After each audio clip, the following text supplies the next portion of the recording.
of sentiments, and it also depends on the kind of the level of men you interact with at every point in time.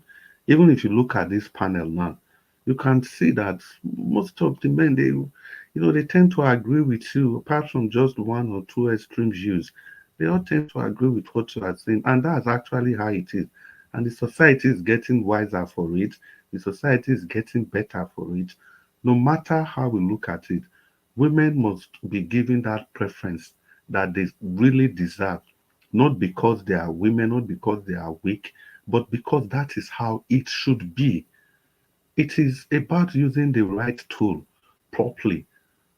You cannot use, for example, you cannot play golf with a football, with a football.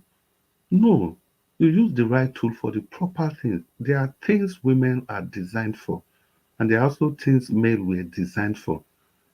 If it wasn't so, it wouldn't have. See, can't we just look at the animals, for example?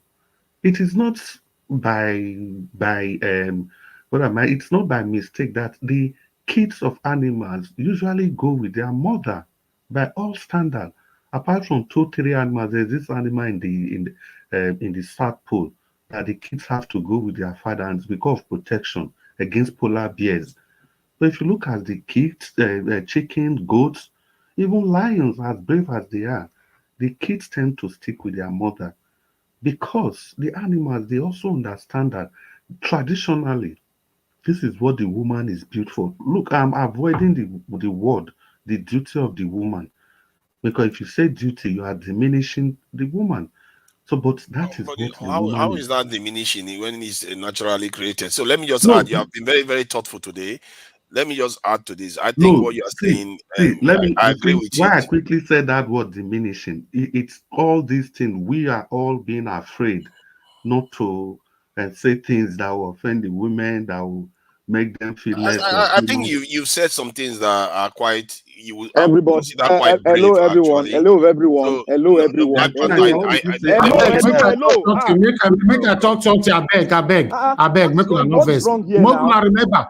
Oga Black Panther, abeg, hold on. Make una not forget. Say, Madam, look there. She be woman. No.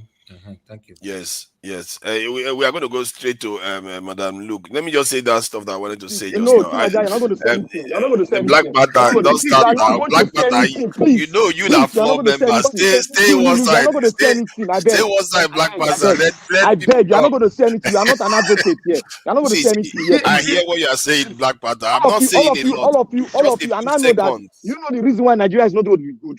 All of Black you, Panther, just a you few are. Wait. seconds. Oh, let me tell you one thing. Do you know why Jesus Christ. Nigeria? Okay, Now why fine, Nigeria go. is not going to be? It's not going to be good. Do you know why? I don't know. You tell me. When you people see somebody speaking truth, you will tag that person in name. But when the person comes back and keep quiet and listen to all the things you guys are saying, you guys will put that person in that position forever.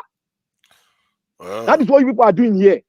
Okay. You brought a topic and you put Madam Rita on the stage. Mm-hmm. Is she the only woman on earth? No, but Black Panther.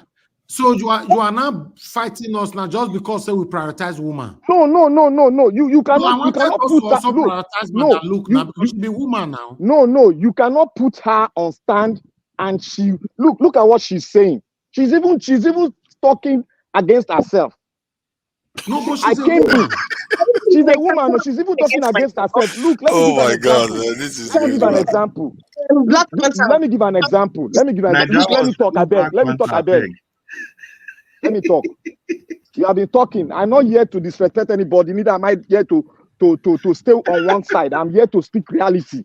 If I offend anybody, let it be. Say Madam Rita is a woman. Madam Luke Madam is also Rita, a woman. look, I enjoy Madam Rita argument. Give the room now. I enjoy Madam Luke. I'm not giving Madam Luke anything. They decide to be a man. Let them be a man. We all be equal here. Let us all speak true to things. Don't let us not body just. do the hot. No, my body know the hot. My body know the hot. My body know the hot. This is My a body know the hot. I don't deny My body know the it's hot. and I My body know the recognize. hot. Don't let me change my words. Go ahead, you Please. talk now. You just been attacking You everybody. see? Just make your points. I'm not attacking everybody. Black Panther, I'm Black saying the Panther, truth. Black Panther. Black Panther. I beg. Look. A second. I'm not giving you This any second. argument. Hold on. Let me talk. Hold on. Black Panther a second now. Just a second. Hold on. Let me talk. No No vex, get a a second. second. I not give you one. He one didn't give me quarter 30 second. seconds, so forget the why you- second. He's not going to give you why anything. you- I not give you 1/4 second because I have been listening to people for more than an So hour. you will still give me 1/4 second. I know they give you 1/4 self if you be moderator because now you dey cause all this problem. And you Black Panther, have your say now. Have your say so that we Okay, can move on. Have your say. This is my own say. Look, let us not. I've told everybody that look, we all have a culture in Africa, and we don't allow our culture to be seconded to another man's culture. It will be disservice to African to say, we are going to collapse our own culture and put the Western culture on it. There's one thing that I was taught: learn the good thing, but don't indoctrinate your culture and collapse your culture because of the good thing you have learned. Culture undergo what is called transformation, and that is what it is. Women are supposed to treat women equal, but irrespective of that, you are supposed to come show yourself qualified for that thing. But when they see it when we now see that men are more qualified, then the men will not come up with another say, oh, let's give women two or 5 chances. So let them go, whether they fail or pass, let them go. That is what Madam Rita is talking against. I know. But there's one thing you should know. What the Bible say, whether you go to King Jacob, King Emmanuel, they are all interpreting the word of God itself. When the word of God comes, you don't say you don't believe in King James because of the name King James, and then bring King Solomon. You say you don't believe in King Solomon. You know, that's why you say we did not go to theology school. That is not. That is not right. That is not a way to argue your point, Madam Rita. When they talk about the former Prime Minister of UK, she earned her way towards that thing. They did not make any reservation for her whether she's a woman. She earned herself towards being the Prime Minister. So when we are saying, oh, ladies first, you said, oh no, Mr. Najawa should not have said that. What is that? It's just a word. That does not make you half or lower. If you are fighting for women liberation, good luck. Because the more you fight for women liberation, the more the same sex fight for their rights. And what happened to our culture? The morals of our society is killed. Everything is decimated because of you want to fight for a right that's nobody's taking your right from you. It's just a matter of the culture of the land. You cannot walk into Benin and say what you are saying here. Let us be factual. It's because we're in the Western world. We are saying that. Know You that. cannot go into, Madam, wait, let me talk. I listen to you. You cannot say that I cannot walk into Benin. So I can walk into Benin because I'm Madam Rita, Madam Rita, if you want to go and fight for, so please don't if you want to go and fight for women liberation, go to the National Assembly. Who is talking and about throw a women bill liberation there. here? It's like Because the it's women liberation you are fighting here. You are displaying understand it male very well. chauvinist that I keep talking about. That's what you're I am displaying. not a female chauvinist. I am saying that on the receiving end. Look, Ladies, I am on your look. Let me tell you, Madam Rita, don't misunderstand me. You have to. I'm talking about balancing the issues. Insinuations If anytime we bring word against women, when we bring word and we make mention of women, don't think that we are attacking the women. That is one thing that makes me go bananas. Don't think that we are attacking the women or putting the women so low for someone to step on. Don't think so. We all have female children. We all want them to excel above us as their parents. But when we are speaking as, we're just educating ourselves. A woman should not think that we are trying to lower the standard of women or to lower the thing. But what I'm trying to say is that if we are fighting a cause, the women should be at the forefront. Go to the National Assembly. You have enough men that will back it up. Let us have a bill that will protect the female child. Let us have a bill that will that will make sure that if men are being equal in the eyes of the constitution itself of a nation. It's not when we stay at the back, we start talking. When we say women, you will see us as if we are enemy to the women. I don't like that because it hurts me because I love my mother well. I love my female child well. So nobody should not tag me that anytime I say women should hold on. You say, oh, I'm against you. It pains me. That was why I came in. It pains me in my heart. It struck my back because I have female children. I have female child, daughter. I have a wife. I have a grandmother. I have a mother. I have a sister. I never look down on them. They are the best. And anytime I start making my statement, I say women are the best managers you can ever think about in any managerial setting because I've worked with them. I know what they can do. But when it comes to some kind of roles, we should be able to differentiate it. We should not be say, oh, because the Bible says weaker, even the weakness that the Bible says, it's not talking about the physical weakness. But some people are seeing it as a physical weakness. It's not talking like that. So that is the way I'm going to. So the rhetoric here is what I don't like. Whenever you talk about women, you say women. Men that are here, we are even supporting the women to grow. We guys that are here. If you go to other network, if you see where they are talking, I don't think you'll be able to even, they will allow you to talk. Those are people that don't even give respect to women. They are all over everywhere. Even in America, you see today, they are there. The Republicans, they are there. There are a lot of them are there. They are speaking, even undertone, speaking against the women. Don't you see our women rights have been taken? Abortion rights have been taken from them. We are the men fighting for it. But since they decide to go in their own state to do that, we are still fighting in other states that they shouldn't go that route. These are the things we are talking about. It's not when men said, oh, we should give women, let them take a bath. That is not evil. Why is it that we are always putting 12 seats for women and 50 seats for the men? They'll say, okay, let's allocate so seats for the men. Okay, why is it that the women can't prove themselves to go to that seat? If you want us to treat ourselves equal, let the women prove themselves. Let them go to that seat. But the men said, no, we have to give them, we have to kickstart. You have to kickstart them. Let them heal them. Let them send this message down to the public that yes, the women can be. And I'm even more disappointed that the women we have given position. They disappointed me all over Nigeria. I said some few. In 100%, I'll give them 2% that impressed me. Like Okonjo-Iweala, the former NDLA woman. The rest minister, they've all disappointed in Nigeria. Because you know why? Inward training of themselves, they refused it. It's not about sending a message out. You have to train yourself because there is a brighter future ahead for the women.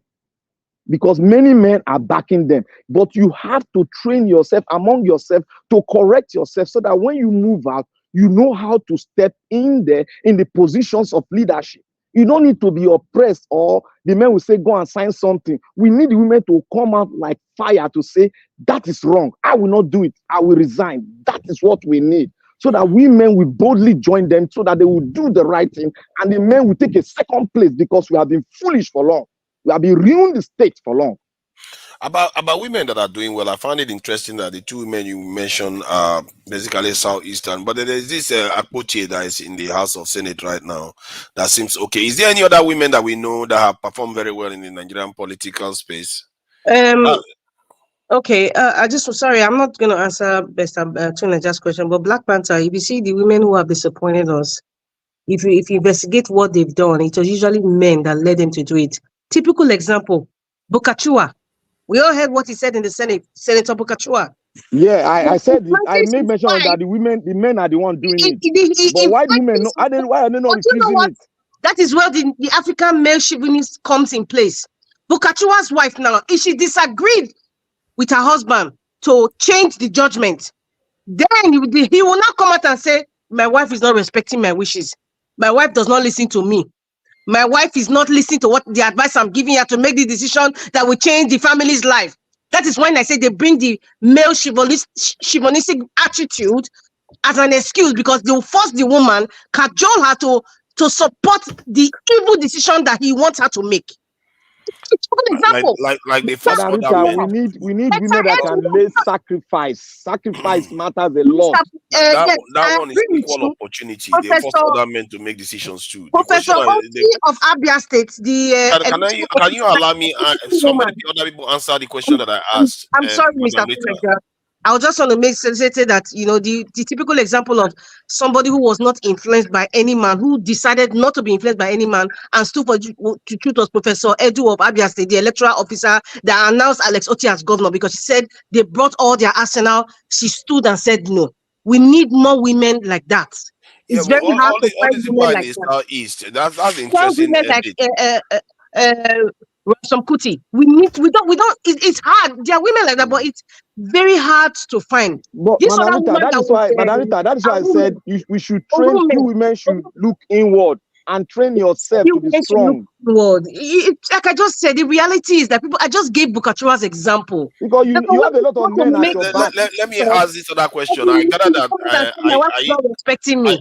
I gather that Aisha Yusuf is from Delta, Edo State, if I'm not mistaken. She's from Edo State, from Edo North. Don't doubt it. She's from Edo North, and her husband is from Edo North too. She grew up in Kano. So if she had run for governorship now, would everybody here be supporting her?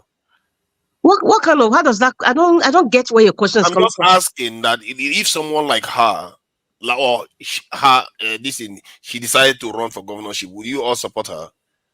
It's not, if you're supporting anybody, it's not a question of gender. No, I will not support her to run for governor. Let her go and run for Senate. It's not because she's a woman. No, I know. I'm just I'm saying women that perform well. Women that perform, because she did perform well so far.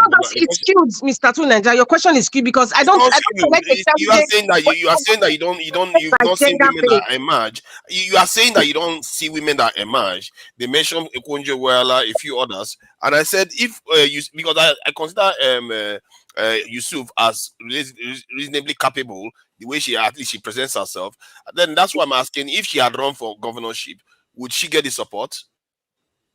No, she will not get it. She will not get it. Why? From Edo State. She would get people that believe in her, that believe that she's qualified. No. Me, I don't believe in her going for governor.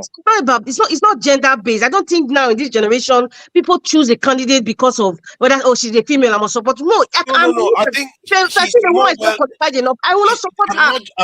I'm not suggesting her. I'm suggesting her in the context of women that have performed very well already. So it's not about because she's a woman, because she's also competent. At least we think she aligns with our own views and our own the way we want the country to go. Everybody has different talents, and I think for her, activism is her forte.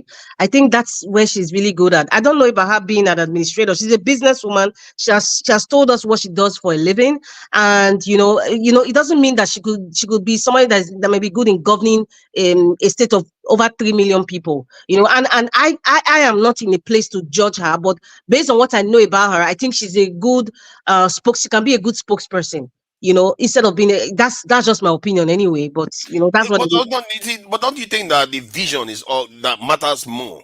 Because with vision you can select the right people to do the job for you. And this is what I was talking about earlier on, that better a school leaver that is a nationalist, or in the case of what we are talking about, that has the same vision as you, than somebody that has all the degrees and all the rest and experience that wants to sell you out. I don't know if she has the same vision as me. No, I don't believe that, Mr. Naija Watch. I don't believe that. She's voted P2B wholeheartedly, and some of the things she espouses, and I've heard her talk about, is very, very strongly in line with what I hear you talk about, Madam Rita, and other people here. I don't think so. Maybe you don't understand me, or you don't understand her. You talk about hating corruption so much. She doesn't like it. All the kind of stuff you talk about. Everybody doesn't like corruption. Except maybe you like corruption. No. I'm just saying. That she's for Peter Obi. She didn't like APC. Because all those who are rigging election, all those other things. Most of it she talk about here, she talks about it on a grander scale. And somehow, if she runs for office, you're going to think twice. And elect people you don't know whether they are going to represent you really. I don't know. Personally, Tunaja, let me tell you one shocking thing. Tunaja, can I tell you one shocking thing? Yeah. Okay. From the history of Nigeria, activists are never good leaders to lead a state. They are never good. In Nigeria, we've never made a success of it. Rather, they turn around and join the political wing or join the clans to perpetrate the same evil they are fighting against. Go check Nigeria history. It has been and there. all this. Many people in Nigerian politics have They have not been tested. Look, see, you know how to test leadership. You need to go through the parliamentary system for us to know your worth, so that you train yourself mentally to be prepared for that job. You don't just go into that job thinking that you know the laws, you know the constitution, meanwhile you're not abreast with it. See, meanwhile you don't know what it is. Most Then revolutionaries, Black Panther, most revolutionaries were activist ones, and it doesn't even matter. It's the mindset. Like I said, if somebody has the right mindset, they will seek the solution. They will listen to the right people. When they hear the right thing, they understand it. But if they don't have the right mindset, they are just going to go there and they will deliberately sell our people out. And that's the point I'm making. I hear your point that you need to experience to run for certain offices. Maybe she should have started in a local government, but those are people that have that kind of mindset. They should not remain in the activism space, and that is part of the problem. You need to get out of the activism space and get involved. See, to Niger, you know what is happening? Nigeria leadership, that is the leadership in any stratas in Nigeria, they forgot one fundamental things they need to do. When you are a pinnacle in any movement, don't refuse to train people that will take that ideology after you might have stepped forward to take a position of leadership. That is one thing we don't do in Nigeria. They leave them because of greed and selfish nature of many Nigerians. You see, Gani Fahimi trained a lot of leadership, and they are still burning till today. They are still born in the legal luminary, in the finance industry. They are all there. They are burning. But because of corruption, you cannot see them. But they are still speaking. People like the lawyer that said our brother that was a spokesperson for Labour Party. That's the president LP. I mean for LP for PO, the Yoruba brother that has a channel on YouTube. He was a follower of Gani Fahimi. He got it, and he stick with it, and he's still there today. How many of them are there? How many other leaders? Look at some of them that are active. They call themselves activists. You just try them with go into the Senate first and change the laws, the fundamentals that will make good leadership.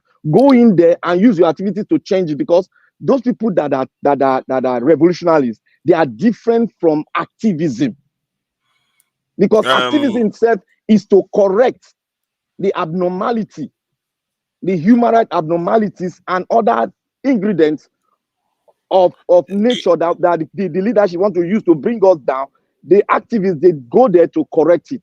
But somebody that is a revolutionary, he comes with his ideologies and go into power and instill his ideology on the people so that he can get that transformation. I think to speak, please. Yeah, go ahead. You want to say something? As I was saying, can we allow Madam Luke to speak, please? You know, we've been speaking. She doesn't need permission to speak now. Madam Luke, are you there? If you want to say something, you know you are free to say what you want to say. So I wanted to speak. I was just waiting. Okay, go ahead then. I was curious to find out why is Mr. CM not speaking on this topic. So they gave you mic and you're asking for CM. Let me say what I want to say. I'm going somewhere now. Okay. Oga CM, are you there?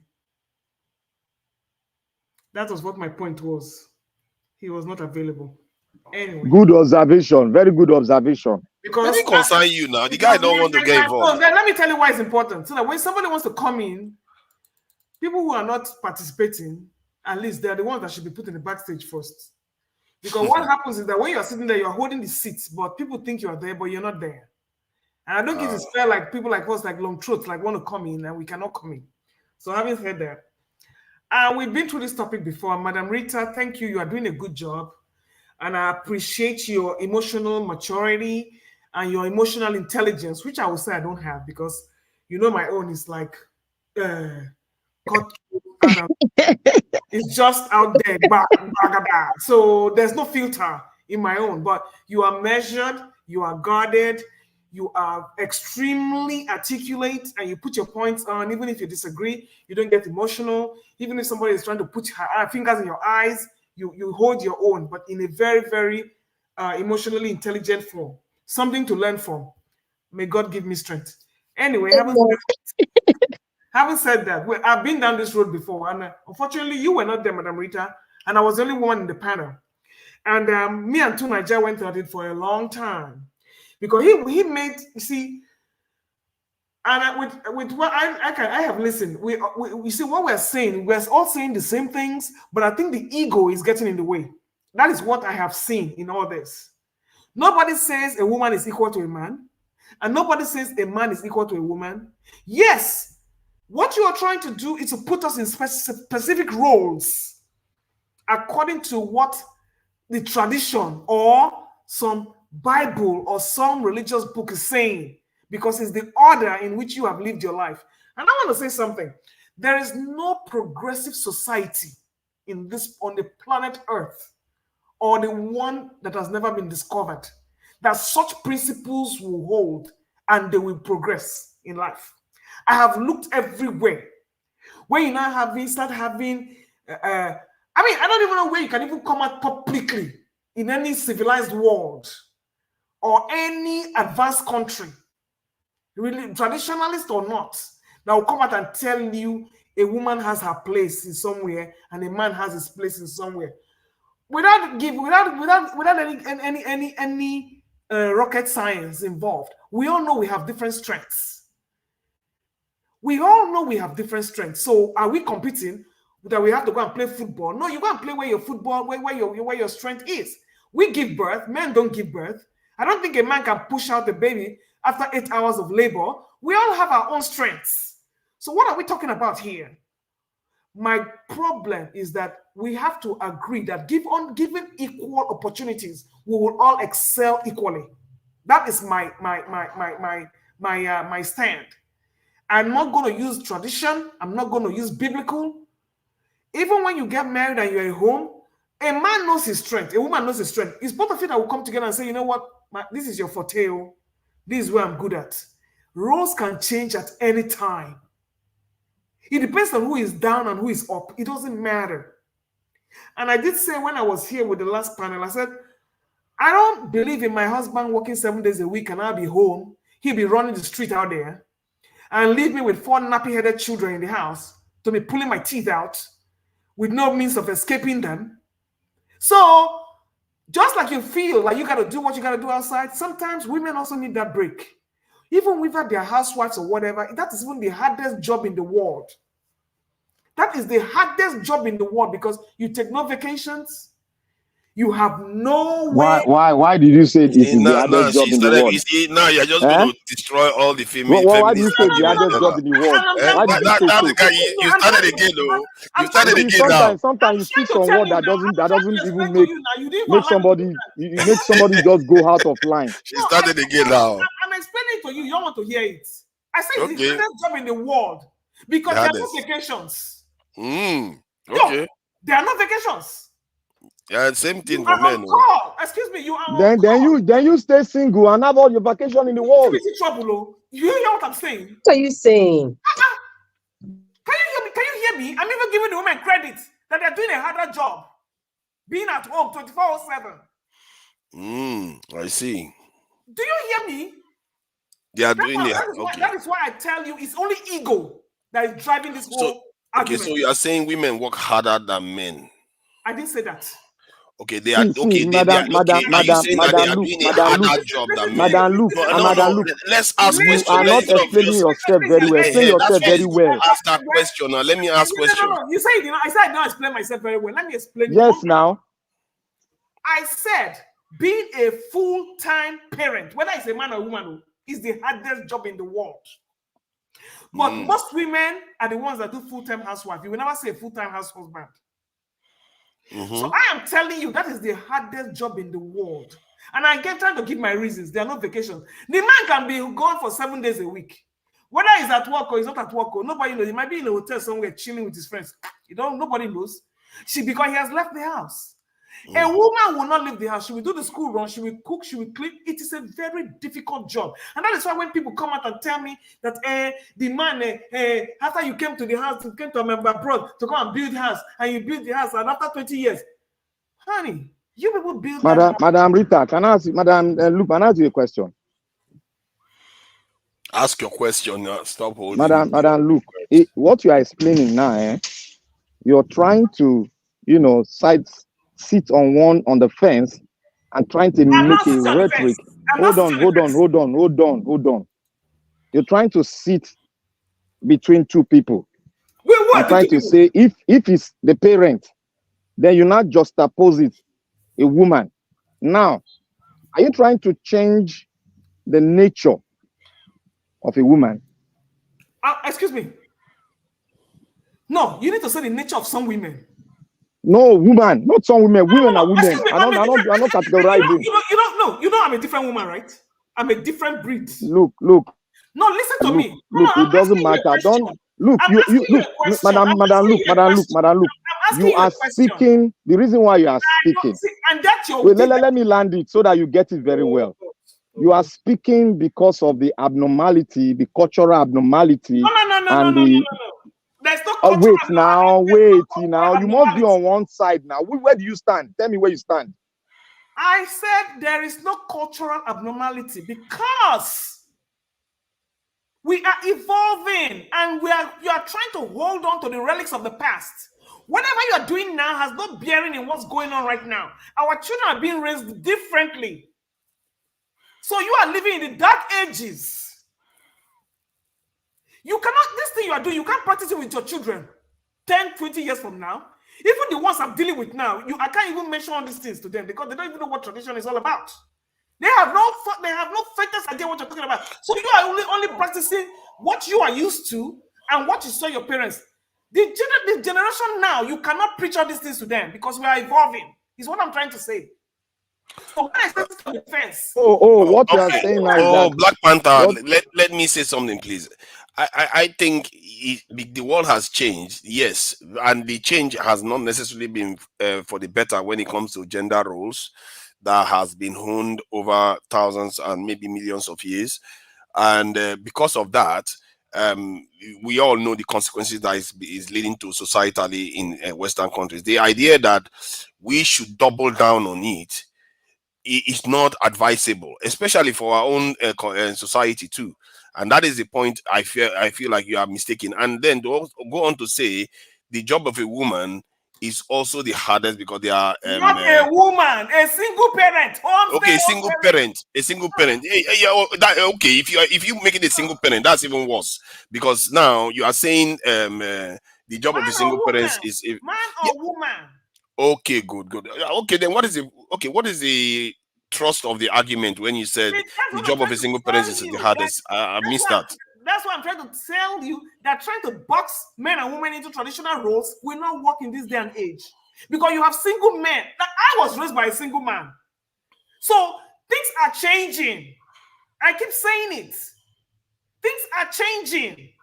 I know my friends, there's some men I grew up with, they were single parents here in this America until they remarried. So when they were the ones that cooked, they were the ones that cleaned, because there was no woman at the house at that time. So what I'm trying to tell you is that all this your nomenclature that you're trying to paint here and there is not going to work. Madam Luke. No, wait. Tunaja, wait. You see, Madam Luke, you are a very smart woman. I know where you are going to. I know your smartness you are playing. You are playing. You are trying to play smart on us. I know what you're doing. No, I'm not trying to play smart. You are trying to wait. Just ask your question and stop trying to Tunaja, you're just being disruptive. Actually, I'll just end the conversation here. Hold your peace. I'm not trying to say against her or don't. I'm trying to say she's trying to play smart. Mr. Black Panther. Because I understand where you. I am trying to. See, Madam Rita, Madam Luke, stay one side. No. You can't stay one side. You can't stay one side. Because you are trying to do one thing. You're trying to box the men in and try to box the men out. That's what you're doing. Boxing anybody in. No, that's what she's doing.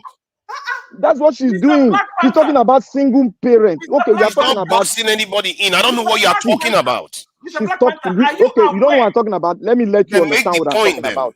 Let me tell you what I'm talking about. Wait a minute, Mr. Black Panther. Tunaja. Talking about stuff. Just go to the point. Naija. Black Panther, you have the Black phone. Panther, just make your point, please. To Naija, see, to Naija, when somebody is speaking, I'm a good listener, and I'm picking points. All what she said, she's going either single parent, then she's just opposing it with a woman. She will land with a woman. I want her to stand one position. Look, Madam Luke, wait, Madam Luke, listen to person. This is how I understood you. Madam Luke, Madam Rita was here. Madam Rita is here. She told us she was speaking and she spoke something that was so passionate to me that I have to come in about the woman, how women are being relegated, how they don't need to be given a cake, throw cake at them as if they are one of their pets. It touches me. But you came in now. You came in now. You came in now. You are trying to change the issue. I'm not boxing you. I'm telling you what we have been talking about since. You're trying to channel my mind into what Madam Rita was doing. No, that is what we have been talking about now. It's not about the men now. No, I'm not. But you are talking about single parent and married couple. What I'm trying to tell you, I'm running it back to the topic that you are trying to box it into a gender issue, and I'm trying to tell you the world has changed. That there's a gray line between a woman's role and a man's role, and that traditional thing is not going to work in this day and age. And that's what I'm trying to tell you. So I am speaking from a neutral point of view because I don't see how it affects. Excuse me, I don't see how it affects the man anywhere that it affects the woman. And when Mr. Naija Watt was saying, give the woman because the woman, and Madam Rita was right. You see, that is the reason why you feel that we're at a disadvantage. So we need a step up to do what we need to do. So she can have 26 minutes and a man cannot have 26 minutes. So this is being favoritism, pampering. We all like to be pampered. Don't get me wrong. Pampering. So that way the women can come. Because we're not many women here. That is the reason why he's doing it. I don't know. But what I'm saying is that tell me any progressive society that assigns this kind of a woman has her place and a man has his place. There is no civilized country. Actually, most of them do. Or most of all the changes you are talking about right now, they are relatively new. These same societies, they were selling wives. Did you hear what I asked you? Can you please point to one progressive nation where you have this tradition? Let me. I've not been able to interchange with her for just 2 sentences before somebody jumps in again. So my own argument is that what you are arguing as if that the world is changing towards is something that the world is trying to run away from. A lot of them are running away from it. It's a dangerous thing, and to tell us to head in that direction, like I said, if nature itself has honed these things for millions of years, and you just want to jettison it within a few generations, there's consequences to it. Mr. Tunaja, what exactly are you jettisoning? You are jettisoning the traditional family structure. You are jettisoning the various gender roles as they describe. What is the traditional family the various gender roles? You are saying that we should embrace the changes that are happening to it. Can you please, in clear words, give me 3 examples of what a man's role is and what a woman's role is in a traditional setting? In a traditional setting, a man's role is to provide, protect, and this thing. The 2 major ones is provide and protect, and recruit, and also procreate. Also procreate. Then the woman's role is to procreate, nurture, and what else again? Basically, procreate and nurture. That's generally. So what do you mean? I should sit down at home and be procreating and nurturing? No, it's not restricted to that. Like men to do other things other than. No. You are talking about I'm telling you, because when you procreate and nurture, you remind me of a mother hen who sits in her coop, and all she does is scratch her feet, search for food, open her wings, get her children in when it's raining. So nurturing and procreating, that is the role of a woman. See, so hold on. Let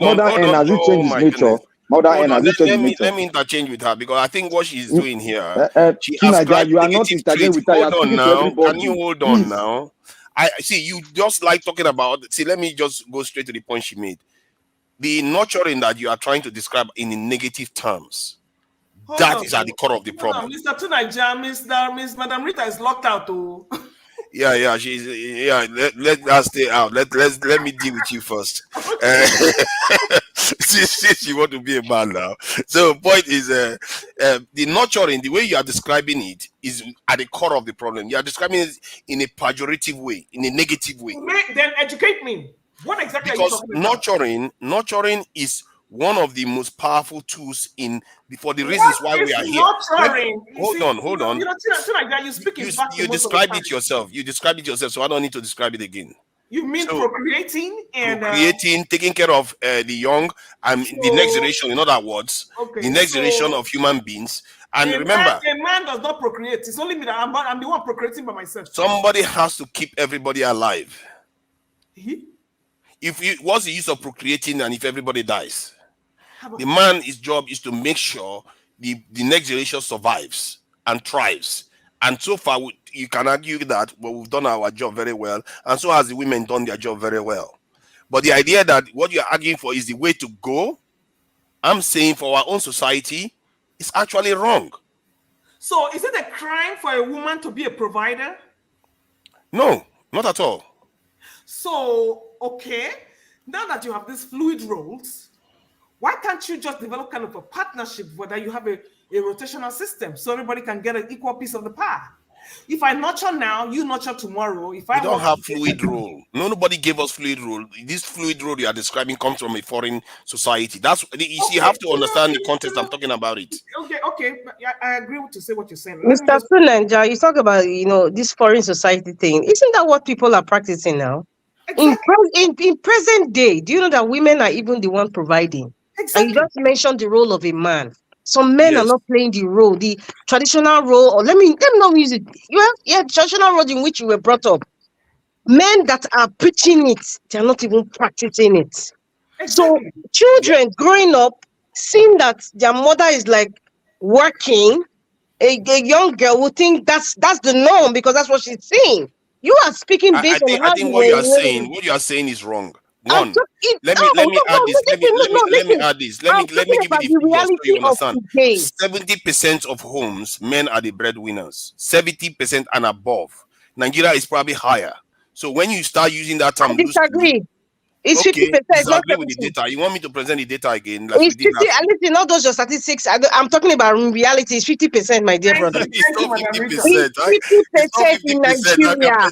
And I'm talking, it's 50% in Nigeria. Take it or leave it. Let's find the data then. Let's see what they have in Nigeria. I'm not looking at all those your data. Those I don't know where the sources come, but 50% of what I have seen is 50%, my brother. Can I come here? Can I come here? I'm not saying it's a bad thing. I'm not saying it's a bad thing, but I'm saying what's in the reality of today.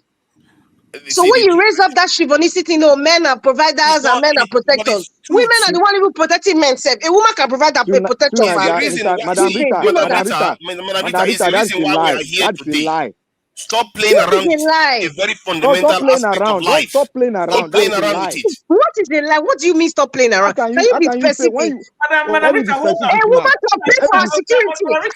Let me be specific now. Don't just be bulldozing the men. Say because let me tell I'm not bulldozing. Why do you feel threatened to Mr. Black Panther? You feel threatened that maybe the culture of the man being here. I am trying to finish.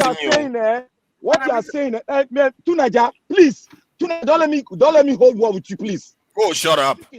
If I'm speaking, don't disrespect me because I've never disrespected you. Okay, fine. You didn't I know when I will come after you. I don't have these people online. Mr. Black Panther, Mr. Tunaja, please wait. Online, please. Mr. Blue Black Panther, wait. Madam Rita, I just want to tell you something. I made a statement, I think it was 2 Sundays ago. I said there is no woman that will come to this panel and agree with what these women are saying. I said it. There is no woman. Because anytime I'm here, it is about 7 men to 1 woman. And the same thing is happening here. That's why I came in. Madam Luke, hold on. You think there's no woman that will agree? I've seen women that agree with us 100%. I'm not. See, there's one thing I said.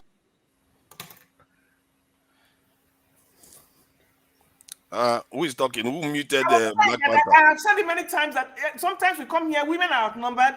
There is no No, that is not a way Wait forward now. wait Being now, outnumbered wait now, doesn't matter now. Let me finish now. Let me finish. I said there is no woman that will come here and agree with that traditional role of man and woman. I have said it many times. There's no woman that will come on this panel and agree. That's my point. Thank you. You said there's no woman. Women, a black beauty does agree with us. So a black beauty, she's been on. I don't know whether she's been on this panel. She's been on that panel. She actually agrees with what we are talking about. As a matter of fact, they've experienced it in America, and they are coming back and telling African people not to copy what is going on there. Because their family structure is almost decimated. They are simple. That is what. Because they've lived it, they have the experience. They know what it has done to their families. Their experience is not our experience. Everybody has individual experiences. Exactly.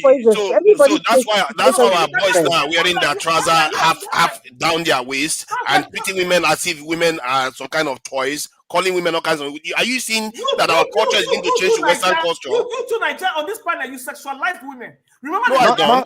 Madam Luke. What do you mean? Hold on. No, Nigeria does not do that. Substantiate her accusation of my good reputation that I sexualize women. You remember the day we were arguing here or having a debate, you were talking about feminine guiles. I found that very insulting. Yes, no, it's not. Oh, you see, because you hate everything feminine. Because you said it was feminine guys that would get the women. Oh my God! You see, the way you think, your words were like you don't even like anything feminine. You even mentioned Miriam Babangida that it was because of the feminine guys she used on her husband. That's how she got contract and all those things. No, I mean because she's not aggressive.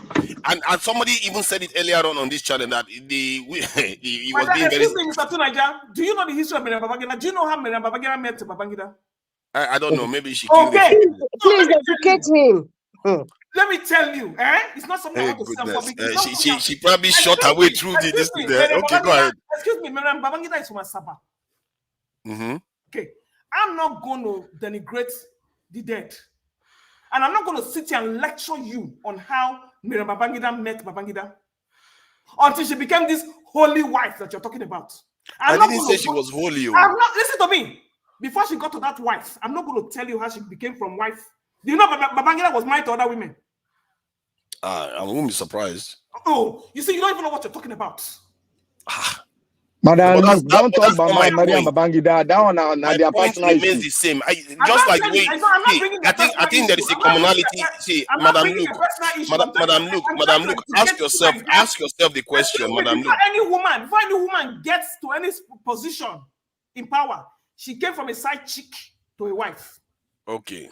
Let me educate you. So Madam Luke. So what? Is that Madam Luke? You don't have to apologize for that. See, Black Panther will shut up my mouth after now. Let me just say something. All those your feminine guys coming.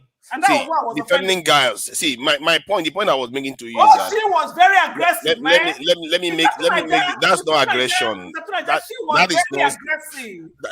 What you call aggression? See. Let me just add this. Some of the things you describe in negative terms, it really surprised me because those things are feminine traits, and you describe them in a negative term, and I worry that. It's like what Americans would call self-hating. You almost like you hate your gender's quality. What are feminine traits? You speak in parables. Like when you talk about nurturing, you talk about nurturing in a negative way. You talked about feminine guiles in a negative way. It's like the things that are feminine, you don't like it. You prefer traits that describe masculine traits. Excuse me, I'm a tomboy. I'm not a feminine person, but I saw a husband to marry. So what's your point? No, but Madam Luke. You are denigrating what it is to be a woman. Tunaja. Let me say something. Black Panther. I beg a second. This argument, Madam Luke just said she's a tomboy, and yet she was able to find a husband to marry. Wonderful. Please, let's ask Bobrisky. Again, he has tested in both sides. Seriously, Bobrisky to this one. Can we not even go there? Why did you drag that one in here? Guy. We're talking about women now. We are not talking about female guy or cross-dresser. Tomboy is still a woman, and there's no reason why you shouldn't find a guy. So that is besides the point. The point I'm making still remains. Tomboy. Let me tell you about tomboy. I didn't have no Tunaja, time. Tunaja, tomboy is not a woman. Tunaja, those are rhetoric. That's name. Tomboy is not a woman. Let us not use name to just qualify them. Tomboy is a woman. This guy know what A lot of tomboys. They don't like the female. They don't even like to stay female. They are transforming into male now. Listen, no. Excuse me. No, Mr. Black Panther, you misunderstood. We are seeing it in America here now. A lot of tomboys. What are you saying? That's a different thing entirely. You're saying, Mr. Tula, Black Panther. Black Panther just goes upside. No, tomboy no they marry now. They're not they marry now. No. They tomboy, do. A tomboy. They're not they marry. Excuse me, Mr. Black Panther. Unfortunately, you don't know what the definition of a tomboy is. A tomboy is a woman who grew up in the midst of boys. Yes, that's what I'm telling you. I'm telling you Listen to me. the active part of tomboys. Tomboys they tend to like things men do. Yes. Tomboys like this. Wait. Tomboys like this what men do, and tomboy is transforming into a proper man now. It doesn't mean they want to turn into a man. Hello, I'm sorry guys that I have to quickly come in. I be saying I go get my rest. I say Madam Luke and Madam Rita, they don't hold my maid, they don't hold my whole space. They don't hold us. What is the They don't hold anybody. What are you talking about? Generally here, and I say don't hold us. They don't hold you, they come up for them. I bet go hide Not yourself. dream, they dream. I bet go one corner. Not see the way Madam Luke push you go one corner. He not push me now. I dey tell him what he dey talk. You. He dey want stay for two sides. He want use brain. Forget they beat you. Don't affect. He dey. Me I don't want win. Boy. I don't want win. Not part for you. Every time they knock him sideways, he doesn't even feel it. He calls back the women. Look, I am with the women. He always calls back I am with the women. You don't understand me very well. I am with the women. The men are on the side. I want them to clean the inner house. Oh my God, this conversation is funny. The men are on the side of the women. I go advise you, Black Panther, may you succeed. The Shamu no investigate you. I will tell you. What do you want to investigate now? I said I did the women's side, but one thing, the question I'm having there is that the women are not educating themselves. Rather, they are focusing on the men, fighting the men. You wait. You know, say for someone investigate the way to enter house now, we can't know say you not coin the true way. You know understand? How? The way to enter this house. Because I don't know. I not be Agbado now. You be Agbado now. Okay, make I quit. I bet make una allow me make I change this topic for like 2 minutes. Make I change them.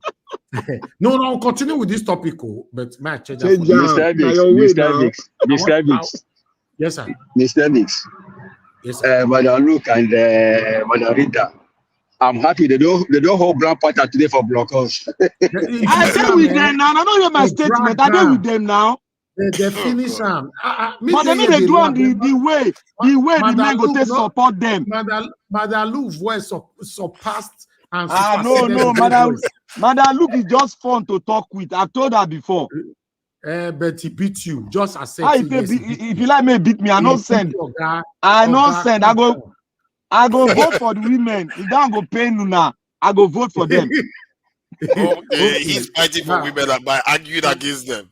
That's no. What I'm saying is that they are not doing it rightly. They need to clean in house. How do you know we're not doing this rightly? Are you the invigilator or the market? Yes, I got to stand for yourself before you can win it rightly. You cannot win. Look, Black Rita, yes. You cannot win any fight as a woman against the men if the men are not on your side. What? Wow. That is nature. It is nature. Nature according to who? Even in the house. I cannot believe what I just heard. I can't believe it. That is reality. Margarita, you need to come and see what I'm you just stay mute. Made them for beat this mark where. I'm gonna say myself now. I am controversial in this statement, and the statement will prove me right.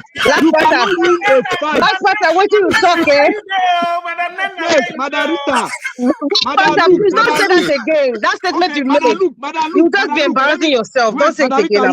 You hold on. I'm holding on. Madam Luke, wait till I talk. Am I wrong? Reality. Okay. You are not wrong, but you are backdated. I'm not contented now. Dedicated. I'm trying to fuse. I'm trying to fuse. Look, people tend to come with different culture. That is why I'm trying to fuse in. You are what is it called that way you're out of time. You are in a Madam, look, no matter how you go talk. When something is dated, it's like a relic. It's old, it's dated. Primordial. Madam, look, it has to come from the what home. What makes you think you go win this case for where Madam look? I don't want to win them. I want to tell them see, I don't want to win the case. They don't want to accept your reality. I want to tell them the reality of the matter. Look, wait, Madam, look now, wait now. I better beat her from you. Madam, look. Let's say, for instance, now, where I'm arguing from now, it's like this. Let's say, from instance, now we are in a parliament, and the women, they are bringing forth a bill which is going to enhance a young child to access everything equally with the male child. Let's say there is discrimination in that environment. Okay. What I'm trying to say is that the female require the support of the male to get that bill signed. Wait, but Black Panther, why didn't you ask yourself, say, me why I don't sleep already, I don't have back, I'll come back. The beat where they beat you where you did dream now, you there for no, Madam, look, what kind of talk? Am I wrong? They beat you. Listen to me, Why they use I'm coming from a perspective. I'm not coming from a very close perspective, my micro sector. Organizer watch. Mr. Black Panther, I never said you were wrong. If with Mr. Chris Dublin, all of you are not wrong, but you are living in the times of our forefathers. Chris Dublin, we forefather. You want Scatayan now? You want Scatayan now? Because Maybe Scatayan now, more Scatayan. Wait. How you going to talk like that, forefather? You want to change the culture? Black Panther, may you wait your body to the hot. So, Madam, look, they mention Oga Chris Dublin, one and don't beat, go put for one corner. Don't worry, he's going to copy later. I repeat, nobody can beat Oga Chris Dublin. Oga Chris Dublin, therefore, in the holy end. In the holy end. I know what you know. Make I talk. Oga Chris, they play. Oga Chris, they play safe. I don't replace him at all. Oga Chris has been very consistent in his submissions. You know the waiver. He dey play safe. We know I'm not safe place to come from. No, the way that if you now want beat Oga Chris, might tell you how now to beat him. If Oga Chris they talk for background, say more at least he go say, hello, make I talk. So una voice go supersede, go oppressive voice. Black Panther. Black Panther. It's like you give people bad advice. No, everybody in the whole their Black Panther is struggling. Don't mind him. He's trying to cover. He's just struggling. But I look at boxing somewhere. You know, but just keep quiet. Keep talking. That's the problem. You see, all the things you guys are saying, someone like Mr. Tunaja, the perfect scenario for Mr. Tunaja is to go to an Amish settlement. You guys, you don't have a clue. You don't have a clue. The perfect scenario for you. The perfect scenario for you is so that the men, you know your perfect scenario, so that your men are changing napkins and cooking food for you. That's your perfect scenario. Help me beat Black Panther. Beg. You cannot survive in an Amish environment. Perfect scenario is strong, but I strong. Let her men sit at home, changing napkins, cooking food for her, and washing her feet. That's your perfect scenario. Yes. Don't mind now. Don't mind now. Don't mind. You know what is going to happen? The other women, their husbands are going to come and clear all of you out if your men do that kind of work. Who is going to protect? Madam Luke need to go for recharging. I don't tell her last time. I said I'm recharging. I need to go for. You know the year. I go tell you today again. Go and recharge your battery. There is nothing. You see, when you talk, especially when you talk, and Mr. Chris talks, even Mr. sometimes, it is kind of romanticizing. You know, I could picture my grandfather with his 4 wives jumping from hut to hut in the middle of the night, sampling all his wives, and coming back until he finally got to the 5th one and he had a heart attack and died. Yeah, what is your problem with? You see, you are so hateful of all these things. You It's like you no. Okay, now let me tell you what hateful. This one that is a word police. Hold on. Let me say this. You see, you do this every time. Whenever you are describing something that is responsible for the reason why we are here. These are powerful institutions. You describe them in pejorative terms. It's wrong. Wait, I beg, explain to yourself. You people should ask yourself question. Even me as I did here, so I don't know how men do it though. You will jump. Excuse me. How can you? You will die. Abba. That's what we are designed for. To jumpstart you. What is the there now? It's what we are designed for. What you are designed for? Yeah, well, this is what we are designed for. We are supposed to do those things. Then, if we perish, because there will be next generation. That's why I said you should be in an Amish camp. That is where you should be. It's not Amish. It's why you are here. Madam, look, it used to be a sister wives program where you can have like a 500 sister wives. I doubt you can even handle it. Yes, so and I will tell you someone like Tunaja. You see how women are very hypocritical. Yes. You see, no, women are not hypocritical. Don't say that. Prove to you now. Prove to you. The data shows that clearly. Tunaja, you're busy promoting all these fantastic romantic settings of traditional outlook, and here you are on every forum every night. Which time are you going to use to feed those women? Because there are women like you everywhere now. That's the problem. Madam Luke, you know one thing. Madam Luke, you know, like our forefathers. Black Panther, hold on. Let me just add Black Panther. Wait now. Let me just make this point. Most women, they will say they will tell you that they want metrosexual men that will be changing napkins and cooking for them and all the rest. But the people that they want to procreate with are the real men that we want, that we describe. They go and sleep with those ones. Then the ones they want to settle with are these loser men. Then when they settle with these loser men, that's really wrong. That's wrong, man. No. Okay, I will not call it loser men. I will not call it loser men. I will say that's why you have fake paternity. There is so many in our culture. What is your problem with women? It's like you just don't like women at all. No, I don't like women. Can you people let me take these women on because I don't hate women. It's people that hate women. You hate everything feminine.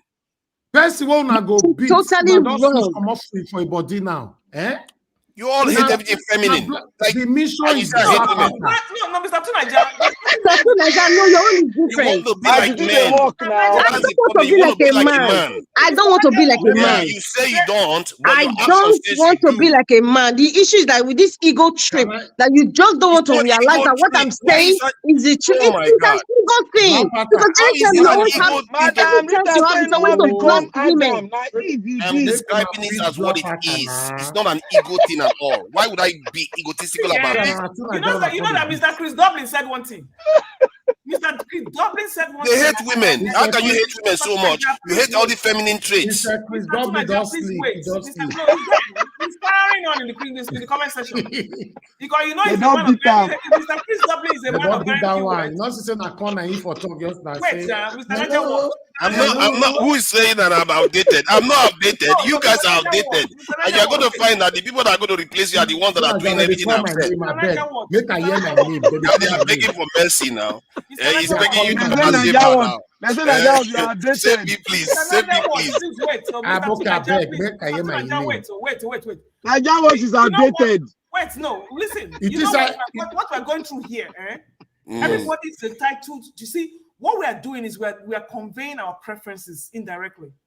That's what we are doing. Everybody knows what will fit you. You're looking for in a partner. Oh no, that's not it for me. We are not talking about partnership now. Mr. Chris. I'm going to Mr. Chris Dublin said. He said it here. People who are giving the traditional ideals, where you want to change this topic for. Can I make them beat Mr. I made them beat and go sleep now because of the statement they make. Who? And the other man. Okay, Oga Chris, that beat that one for the beat. Don't mention his name here again. No, Okay, I won't mention his name. What I'm trying to say that we all have our ways of projecting our Mandalu, preferences. can I change this topic for 1 minute? Oh, you are saying that you prefer men? Is that it? Is that what you are saying when you describe? Yes. Let me give my submission. My go now. Okay, go ahead if you want to give your submission because they started this whole wahala. They want castigate somebody here. We will continue, but let me quickly pass my information first. I want to let us know on this media here, and apart from this media, on social media, Nigerians that are talking on social media. Might turn on my camera. Might do this one. I want to let everybody know that Nigerians that are talking on social media, I want you guys to understand that our voices are going far. Yes. You remember when they arrested Bobrisky? Everybody were calling for the arrest of Obi Kubana, chief priest, and Nigerians were bombarding continuously. Then Dana put the ESCC under pressure. Guess what?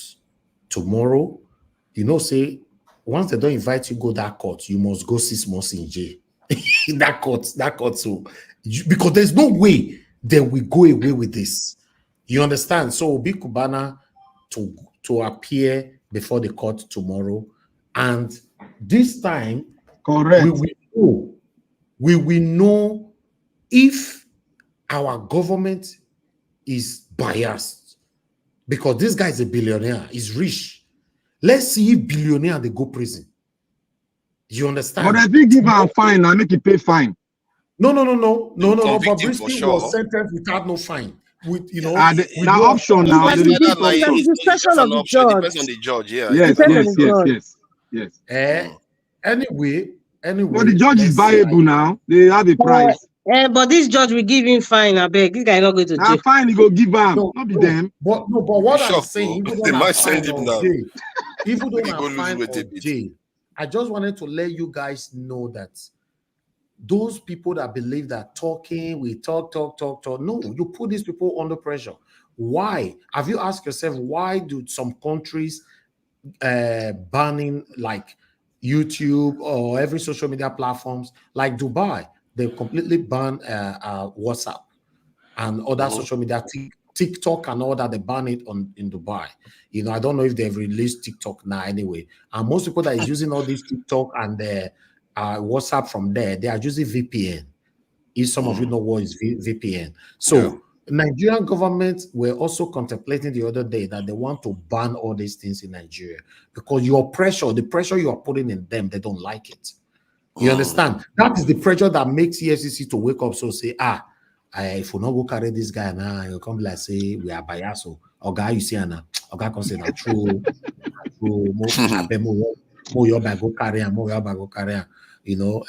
But let's see what's going to happen tomorrow, 17th. It's already today. So today, Wednesday, I go appear before High Court. Then we'll take out. Let me quickly take 1 or 2 paragraphs from it. As you can see right there, the Economic Financial Crimes Commission will, on Wednesday, April 17, 2024, arraign a businessman and a socialite, Pascal Okechukwu, popularly known as Kubana chief priest, before the Federal High Court in Lagos over allegations of abusing the Naira. You understand? So now, I don't want to continue here because they went on and all that. But the truth of the matter is this. Hold on now. The truth of the matter is, Chief Kubana is the 3rd person to be arraigned in court on this Naira abuse, if I'm not mistaken. And 2 of them were sentenced to 6 months. So are you not telling me saying only him they know if he's sentenced now? Let's see now. They could, but they might not. Let's see what happens, I guess. But he's going to be convicted for sure. That girl that drove from road from England to Nigeria. Yes. Yeah. He get committed the same offense. I have the video. We'll make you go first. No, finish one piece first. Spray money and stepping on the money. Listen, if Kubana chief priest is in jail, put him in jail. It's just going to be like air conditioned. It's not going to be like.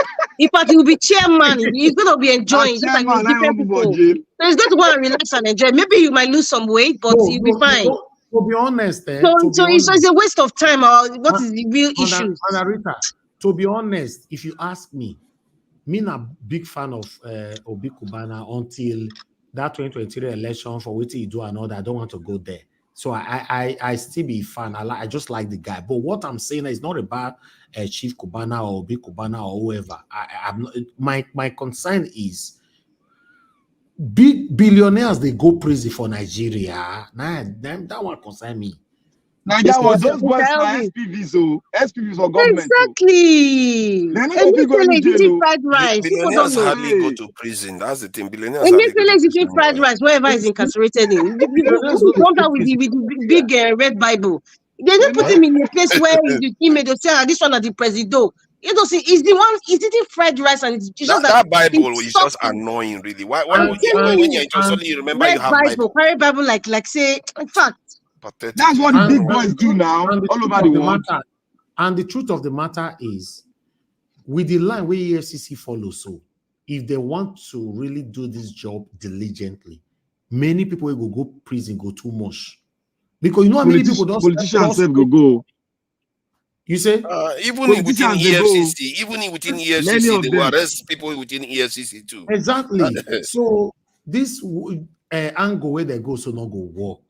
They only use and oppress people. But if they sentence Chief Kubana, maybe there's more go to visit every 2 days. If they sentence and they go sentence Eleko, Oba of Eleko to go to prison too, because instead don't spray too.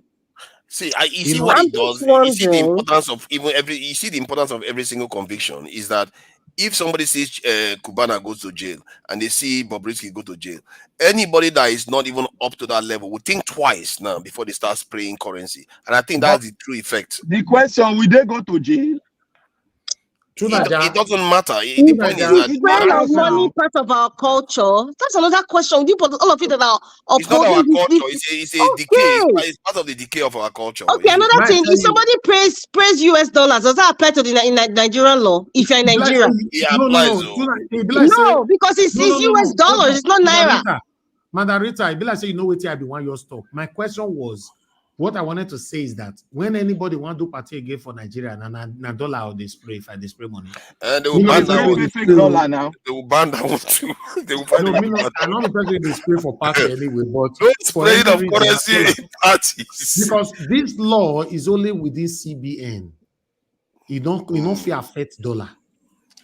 You understand? But the law, did it say spray dollar now, spray money now offense? Or spray money and step on it and disseminate the currency. It's based on the CBN law. I've forgotten the section now. The CBN Act. Take you to jail. Stepping on it will also take you to jail. Discoloring it or marking it, those kinds of stuff. They have never enforced this law. The law has been there. Yeah, it has been there. The CBN Act. I wish they enforce that of INEC. That's the one that is going to be. They're not to enforce anything. All these people that take money to go, all these people that take money to go and vote, they should be catching them. And the people that are bribing, all of them. See, all the Nigerian politicians. They said the boys were inside jail. They said the boys were inside jail with Mommy of Lagos. They say they press blue. They come out to say they don't get blue again. Eh? They go cut and run. They go say, wetin happen now? You don't get blue. The thing you call flat. Wetin happen? Before he come outside, all the beer go come outside before he come out. If you see the beer as it can't grow, now it be like Ugbo forest. You guys are wicked. If you see the beer, the guy go regret why they hate her like that. He go regret too. No, you don't know where blow can go. Now that one me don't understand. Eh? But this government, they are prosecuting some people now, though. They are prosecuting some people for certain things, but these are small things. That we need people for big things to be actually prosecuted. The problem I have with Bobrisky is like this. If you're a cross-dresser, you don't dress as a man. You're only dressing as a woman all through. But if you're a cross-dresser, you dress like a lady, then come dress like a woman. That would have been better. That means you are disrespecting this woman man person. This is a mommy of Lagos you they talk to like this. don't understand you. The thing just because the human they can make money, advert in cream, all those stuff. It would have placed in such a way that people will understand it. But not when you go viral with female clothes and they now make you mommy of Lagos. That's rubbish. I'm actually beginning to think. I'm actually beginning to agree with people that think that he was targeted for that specific reason, because in Nigeria is supposed to be relatively conservative, and this guy was out there, like in the face, showing people that like transgender kind of looks and everything, and then he's paying money too on top of it. He's like trying to recruit people to join his way of life, and he's very aggressive. Why they go after him? Yeah, he shouldn't have done that. Very you are in a aggressive conservative country. You should know yourself and behave yourself to an extent. Keep a lower profile, not just being flamboyant. Keep a lower profile. That's it. Yeah, I don't know. One thing I observe about him, one thing I observe about Bobrisky is the one that caused what's happening to him now. If you just talk one thing against him, he always get aggressive. He go flare up. Let me tell you something. Black Panther. Let me tell you. They say the other thing they talk that parable that the fight of whatever is the beginning of wisdom. I cannot put it on, but you guys know what I'm talking about. VDM. Una know say the one where they call Toto DK. That one don't go hide for one corner. Fear no let time. They say if VDA pass now the road where VDA very dark man pass. They say that one not the pass him at all. He no fit. Dark man don't become Python. He no fit try him. As we they talk so, they say as at this moment now, VDM is the only man on top in the whole Nigeria right now. I'm telling you. They say Toto DK not they even they post for status again. That one you're the wrong to go. Say, so you don't tell them now. You don't tell both of them. They will go jail. VDN tell them, say, if you come for me, I will be the victim. If I come for you, I will still be the victim. And how would they see so? Correct parable. You say? Correct parable. Now you talk there. Just now. If you come for her now. Yes, mind go jail now, but they go jail themselves. No, he's saying they go jail all the time. He be customer there. Yes. He say he not get any issue going to jail. He say, but he go drag on a follow body. Because their own body don't like jail, they don't cry. Wahala. I like that guy, you. I like that guy, pieces. That guy don't fear any of them. Now you're a dope brother now. Apart from saying you don't say they fear anybody. That to do with ethnicism, but when it comes to dope people, we get liver. You know that. Forget that. We'll put chest for front, not in the apple. So where they say the husband and 1 minute man. Get liver to the talk. Just now, a dope person, I don't know where I laugh. One guy's one use laugh, finish me one time. They say a dope person, they argue, reach 1 minute before you see the other person don't raise hand, slap you. They reach 1 minute. That's true. Now they don't know what's wrong with the person now. No, I don't know. Normally, the way we take grow. Now, we don't feel the argue. You say you go past 60 seconds. I never hose you. I go hose you first now. So check whether your brain they right. I go reset your brain first before we finish the matter. But they see many other people for Nigeria, they go argue for 200 hours. That fight, they're not going to ever fight them. Oh, yeah. No, go argue. Go Benin, go argue with a dome. Go say, oh boy, wait. Then go lazy for face. They see slap from side, from back here. That was whether your brain, bless your brain, I need to reset that, may help you. And they must always use Ogun. Exactly, Madarita. So it looks like because I didn't know who this dark man was. I just checked. So it looks like this dark man may be partly responsible for why they went after Bobrisky. Of course, now. Because the whole thing was spinning out of control. Now. Yeah. What are you saying? Somebody will person way go prison. He come out on Easter Day. Not be that day they release her. Yeah, now. Yes, he come out 24 hours later. He do video. He say, I go insult the police again. And he tell Bobrisky, say, Bobrisky, in the next 72 hours, you and Toto DK, you are finished. Wow. And in only 24 hours, then they invite They say they go cash the Mummy of Lagos for house. Yeah. Not go there. You know, say, let me tell you one thing about our country that some of you don't understand.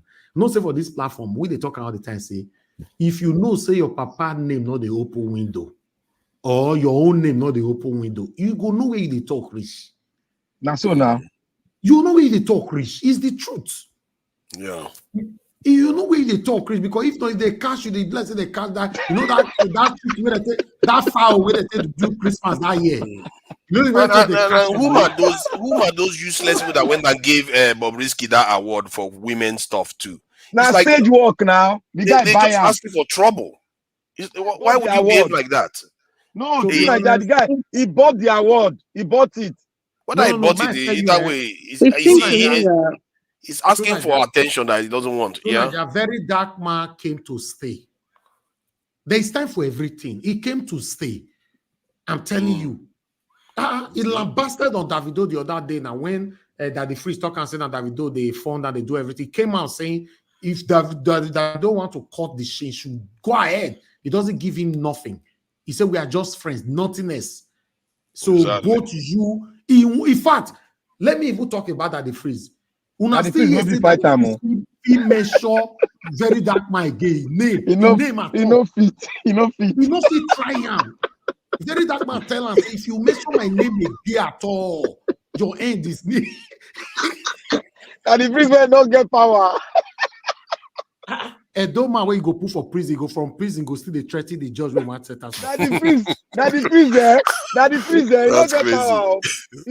don't get power. You never hear about Edo people. No, I didn't know of all these things. No. NSAS started from Benin.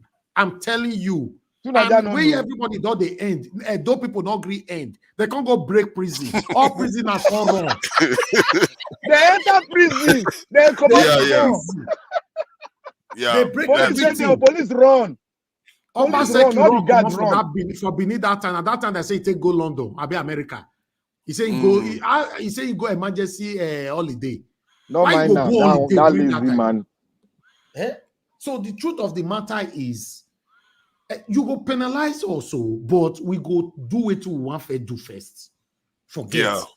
And so I must say though, Naija Watch, my encounter online, whenever I talk to Edo people, generally they tend to be more logical than most groups. That especially the major groups in the general. I don't know whether it's just. Don't mention their tribe. I'm not gonna mention that major is good. Yeah. They hardly focus too much on their feelings. But that said, though, is because we are not talking about a dope thing. When you are talking about a dope stuff, a dope people do get a little bit into their feelings. So, but generally, they tend to be more rational. If you listen to very dark man, whenever he talk and say, "Me, I know the fear you. I mean, I do man." You know, hear where they talk all the time. He let you know. You go even wear our outfit, come and can't tell you. Wear and wear. People are not known for shying away from conflict. They are not known for that. Forget we know the. If you want to make a Edo man take cutlass, follow you. Just mention our papa name. Exactly. You know, if you want to mention them to Nigeria, not mention them from this kind of broadcast, maybe face to face. They will follow you everywhere you go for the network. They will follow you enter that hole. The other day, I had to remove one Nigeria from the stage just to prevent him from losing it. He wanted to literally explode the panel because somebody said something about the Yoruba. He almost lost it. I had to control and remove him from the stage. So I can't. Yeah, go ahead. Do you know that the same Mummy of Lagos, though people don't have banner from Benin? Yeah. He come party with Sayavet, Ezogi. The party never starts. Edo people don't my Edo people don't talk. Say that very day must come out. He don't go sleep Benin. He must go. They have to take emergency escape to escape that girl woman take come up for Benin. So is it a girl woman? Girl woman boy or anything that call her. So listen, now make you say the Edo State governorship election where they come so Edo people don't talk already say Tinubu no fit do anything for Edo. Go find out. You know if he do anything for Edo. Not before Edo State. You know go walk. Not when they don't want him. If Edo people don't want him, there's nothing he can do. Edo people seem to have their own mind for some reason. I'm not exactly. You don't go walk. I guess you guys were like technically you were a kind of superpower in that region before the colonizers came and did their thing. So you can see why you guys know how to exert yourself more than your average group in Nigeria. So from that point of view, you can be expected. I mean, the Edoma will constant with you. They cast rain for the next. How they cast rain for 30 minutes. How they lose my energy with you. Me. If I don't cast rain with you for 10 seconds, the next thing I'm woozy for your head. You know, because they say you they crazy, you say you they mad. You they crazy, me you say you they mad. We know they do that one. You know, one thing I observed this weekend. Let nobody come for me because of this. So this is just something that we're playing around doing online. No, we are just joking. Yeah, we are just joking. So me and some Igbo guys were on stage and we were talking about. I don't know how he got into women, and then they were talking about women are the best looking people. First, it was village and everything. It turned out that some of the southeastern village were not exactly very, very good looking. And then the ones that are generally better looking are the Akwa Ibom and all that. Then the Igbo guy said, okay, let's check the women. I was started checking the women. Oh my goodness, it's unbelievable. What it came down to was that the Edo women generally came out as looking the best, generally from the south region of Nigeria and rivers and this. But the southeastern women, we know full well, are also very good looking. On the internet, they are not very well represented, especially on Google or YouTube. And what we said was that okay, it looks like this internet is not representing them very well, but the Edo people came out like the best looking. I don't know whether it's because of the for me, I will just stuff that they're wearing there. I will judge that based on what was uploaded on the internet. You understand? It's supposed to be random, isn't it? But the distinction was clear. You see, that's the problem. To be honest, when it comes to that area, for me, I think Nigerian women are doing excellently well in terms of beauty. Forget our women are beautiful. Good. In fact, even go reach Fulani women. Our women are beautiful. No. Yeah, but some are more than others. And then the point is that when we were doing it that day, because the Igbo guy kept saying, search this state. The Igbo guy keeps saying, search this state, search this one. Every time we check, it's just, it's like something is wrong here because it looks like the southeastern states, their images online is not very good on Google anyway. At the end of the day, everybody. Mr. Blackwood, excuse me. At the end of the day, it's what you see as beauty. It's different for everybody. What some men will pick as, oh, this is a beautiful woman. Another man will say she's ugly. You know, so the statistics vary. You know, because maybe the aesthetics you're looking at is based on what you see in the magazines or what they have told us what beauty looks like. Oh no. This one is traditional dressing. They're wearing traditional dressing. It's even the Igbo guy were not. The Igbo guys were not. As far as I'm concerned, personally, anybody who is the beautiful woman, you see her in her true self, not with makeup. Her true self, her real hair, no makeup, no enhancement of pictures and all that.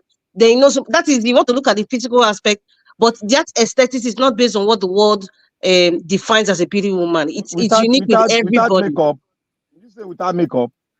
I'm talking about that's me now. It's not what the world has put out there. Some men have that kind of that what you just said now. A lot of men have it. But the statistics of most men, and sometimes they're not even aware of it, or what a beautiful woman looks like in their own eyes, is what the world has put out there as what a beautiful woman should look like, which is wrong. Right. And that's why a lot of men marry trophy wives and say, oh, just because she looks like what's her name? Former Miss Nigeria. According to Black Panther, Ethiopian woman.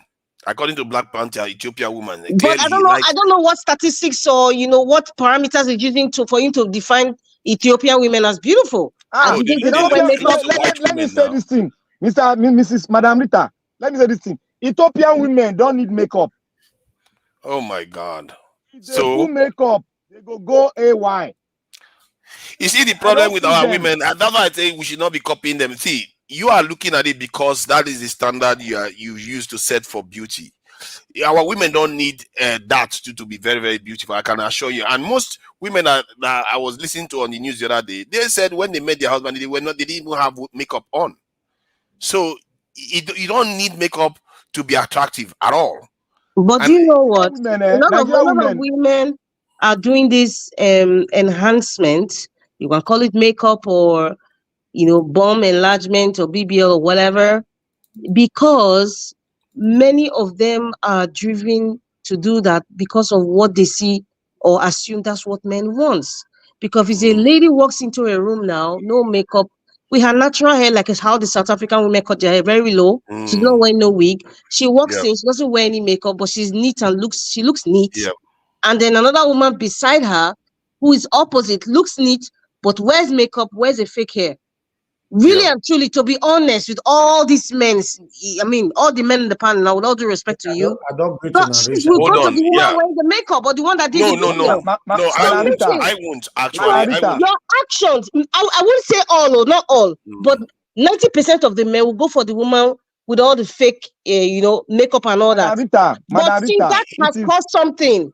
It has caused a self-esteem issue on the African woman today. Which is what let's hear Madam Rita. I think she's saying something quite I think I need to hear seriously. Go ahead. Which is why you see a lot of women doing all these enhancements. It can be permanent makeup, it can be artificial hair, or in fact, the extreme right now is body changes. Body changes. There's nothing wrong with the woman, but she just feels that she'll probably get more attention from her husband or from whomever, and it's working. It's working. So the women who are not doing these body enhancements now, what do you want them to think? A woman that doesn't know herself, doesn't have confidence in herself, and is lacking in certain things in her life, would now think that, okay, this is the driving force to get the attention that I need. Let me go and do this thing. So who is the problem? Let me come in. If the men focus more attention, sorry, that thing you just said now, you have to target the percentage. As what you are saying now, yes, it is true. Because normally, nature, what attracts a man, woman first is the physical beauty. And the enhancement all depends on your finance, the stats of your finance itself. We will look into that. Because not everybody that do this body enhancement. No, it's not every man. Like me, I'm very sure that 60% of men don't like too much body enhancement, but just make up and look beautiful. That's what I feel, and that is what I feel. That's what you guys say. 60%. That's what you guys say. But in reality, that's not what we are saying. No. Body enhancement depends on your pocket. You cannot say. Well, what did you even 40% does body enhancement? But what most women do to make their beauty comes out is their hair and their facial looks. Who told you that? This guy, come on, man, this guy. You are. You see, hold on. Let me say my attraction is what I'm saying now. Let me say my. Let me say mine. The body is there and their facial. It's not necessarily only that. Okay, the face is there. Sometimes the hair is there. Depends on the nature. It's not like our women don't have hair. See, my point is that one has to completely a kind of deprogram oneself but if from we have what to we have say, been programmed. It's a personal preference for men. I'm sorry, I might offend somebody with this one. Why would any man like any woman that have put, how do I put it on, not offend somebody, that have engaged artificial, that have engaged in stuff, yes. Why would any man? Fake hair. Mr. Evans, preference. Do you know? I know some husbands actually take their wives and pay for body enhancement. That's what I'm saying. Not you now. Because life has changed. Everybody have their preference. But this, for those me, are men that wish that they had women with this in something, so they want to enhance their women to do that. You are right. But I don't think our women necessarily need to change themselves, because their features is what makes them unique. It's what makes them unique. And you want the next generation of our fellow Nigerians to admire their own women, because if you start looking like other women, you are kind of programming it young to desire them. The standard of beauty is other people. You guys are going into where I was saying before. Use the link to come in, Madam Mifi. Thank you. Do you know that? Do you know that what is most disturbing from what I have discovered is you would expect that, a girl who is a teenager, she has a lot of, there's a lot of peer pressure, insecurities about how she's looking because she's developing, right? But what's most disturbing is adults, women in their 50s, women in their 60s, doing this extreme body enhancement. Don't get me wrong. A woman in her 60s or even 70s and say, you know what? I have some wrinkles that, I don't want it to be too pronounced that let me just like put in some fillers and take it off. I mean, a woman in her 60s, changing her boobs, enhancing her bum, doing BBL, and I just don't get it. So what happens now to the younger girl who is still developing? Some girls haven't still developed. A woman develops fully at 25 years old. But today we see children at 16, 19 doing body enhancements. Exactly. Kid you not. What's this is disturbing is that they're seeing older women that are not inspiring them to love themselves, their body the way it is. That is what's disturbing. And they're also seeing that these older women doing this, they're getting the attention. And somebody who is a teenager or in her early 20s, a woman, seeks more attention than somebody who is in her 60s or 50s. So you can imagine what they're saying. Imagine what they're saying. And so that's why a girl of 19 or 18, her parents cannot tell her, oh, you look beautiful, my daughter. You look, okay, nothing wrong with you. She complains about her eyebrow, or her boobs, or behind, or her waist. It's crazy. But see, this is what I'm talking about when I say the world is evolving. I know Madam Luke was talking about something about the traditional way of life that we've been exposed to. This generation, they're not exposed to that. You can't talk to them to understand where you are coming from. When we go, like, make I ask for here, all these hair where women they do so, we don't say one of them are 500,000, 1 million naira or whatever. Are you guys doing it for your men or for your fellow women for competition? That answer is unique to a woman. It's unique to different women. Because for me, I will tell you why it's all of the above. The women do it to compete, to get attention.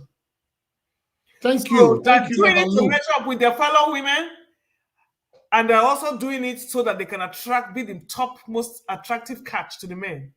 Why don't they wear wig that is African? Why do they wear wig that belongs to other groups? Because will not give them the attention. So at the end of the day, the men are the ones who are causing these things. Please, where do you see people wearing wigs that are African in this planet? And they do wear wigs that are African, like those ones that they plait, the weave Let one. me tell you something I've discovered. Most men, if you like, they deny it. Most men would suddenly see a woman who doesn't wear makeup, who doesn't wear false nails or fake hair. She looks very plain, like the plain Jane. They kind of are attracted to her if she is influential and has money. Like, for example, Tony Elum's daughter.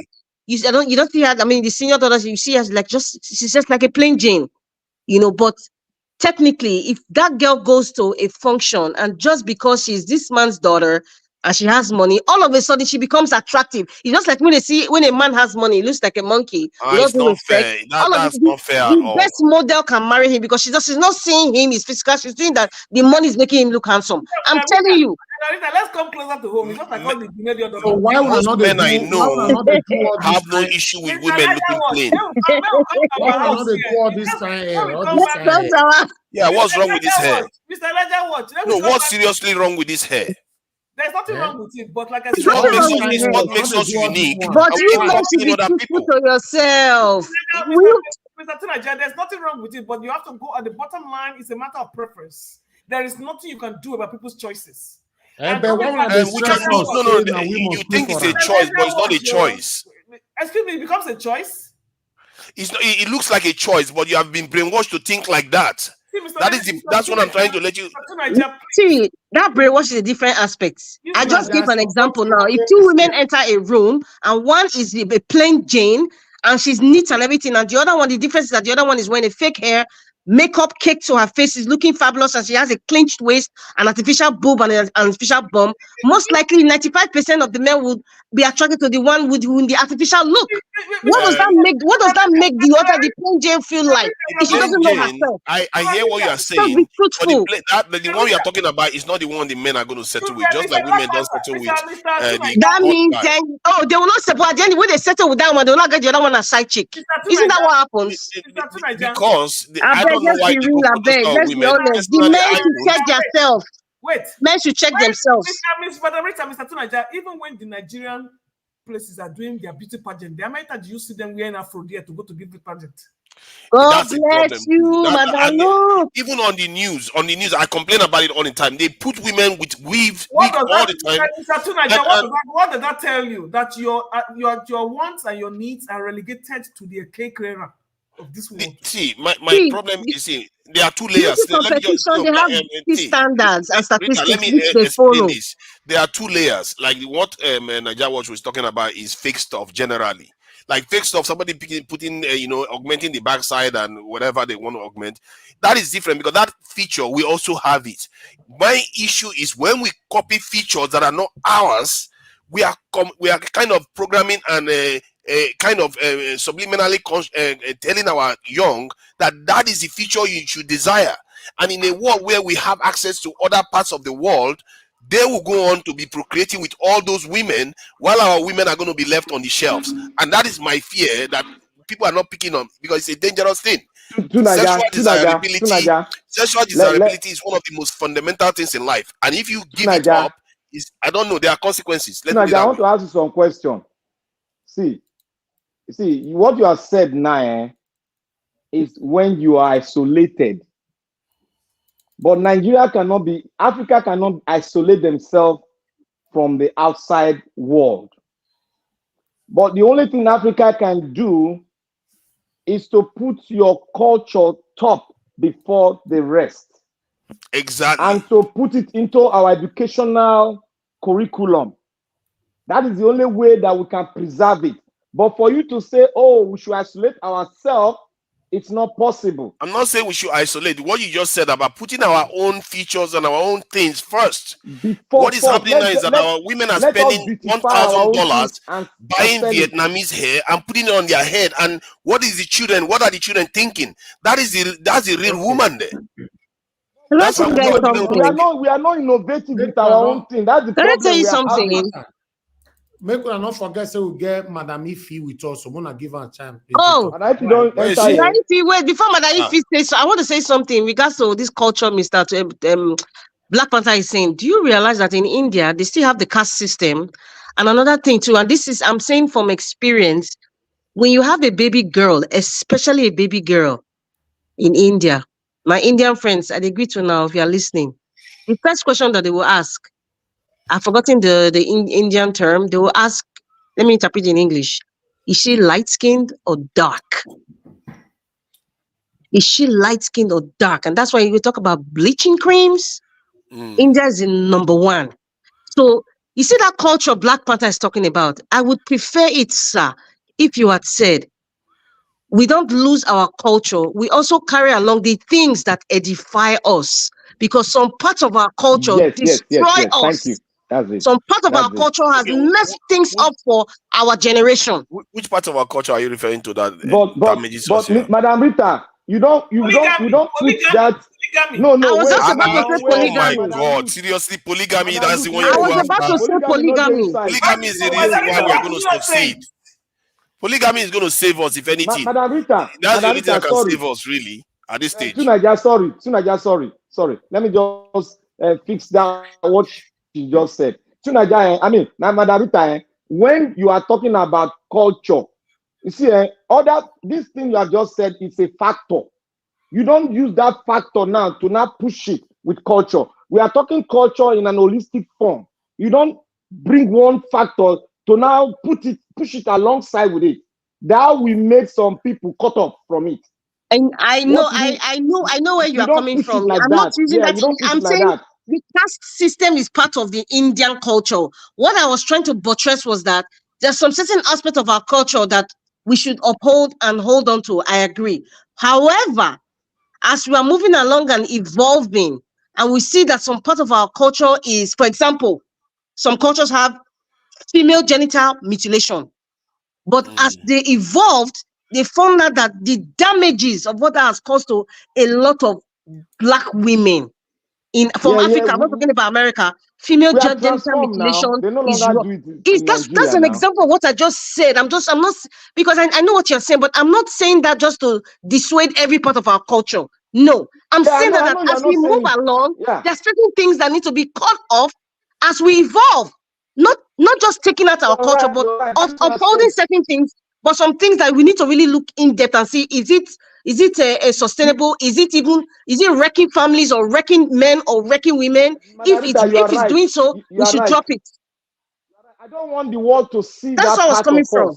We can change it inside, but let's just put forward our cultures so that it become an umbrella that the whole race will not break through that cultural umbrella to buy other cultures into what we are doing. But we know that we have to transform and we have to change our culture, which we ourselves know, and it's part of the things that we need to do, refine in-house. But we cannot open our, some bad part of our culture in public. We all agree here that we need to change it, and that is a transformation that belongs to we that owns the culture itself. Because there's no way you can bring old culture into the new era where we are now, and people will not revoke against it. You are right on that aspect. I can't believe what I just heard. I wish I could hear it 3 times again. Let me see if he speaks. That's how Barbara talks. I agree with what Black Panther is saying, but he has never spoken like this before. Because when I talk about evolving, people think I just want to just bastardize the culture. So I am impressed that he's realizing now that the culture also has to evolve with times. I think people already know that. When people talk about culture, generally, especially from the point of view of the way some women put it, they want us to just copy what is going on in the West, not necessarily update our culture. That is where the issue is. I don't agree to Nigeria. You always have a way of dragging women into this thing that you always do. That's the context is speaking from. Is that not the context? Like I think we are embracing the West. Okay, folks. Okay, no, it is true to Nigeria is right now. Most women in Nigeria are always embracing the West. Make Madam Ife talk, I beg. Thank you. Okay, Madam Ife, welcome, ma'am. Good evening, guys. I'm coming after you to Niger. Why are you so obsessed? Right on. Women, why are you so obsessed about our hair, about our skin color, about everything that we do? Why? You want to know why? Why? Because some of you it's like don't necessarly want to survive this world. Excuse me, tonight I meant to talk. It's like it so much irritates you when it comes to African women. Whenever you talked about wig, why should we put on wig? But I promise you, people like you are the people that will like women with wig. People like you are people that will like women with big boobs and big bum bum. But every time you come here, you're gonna criticize them. Why? And he likes the blow as well. Lovely, Madam, a lovely woman. I love what you're saying. Everything she said is not what I stand for.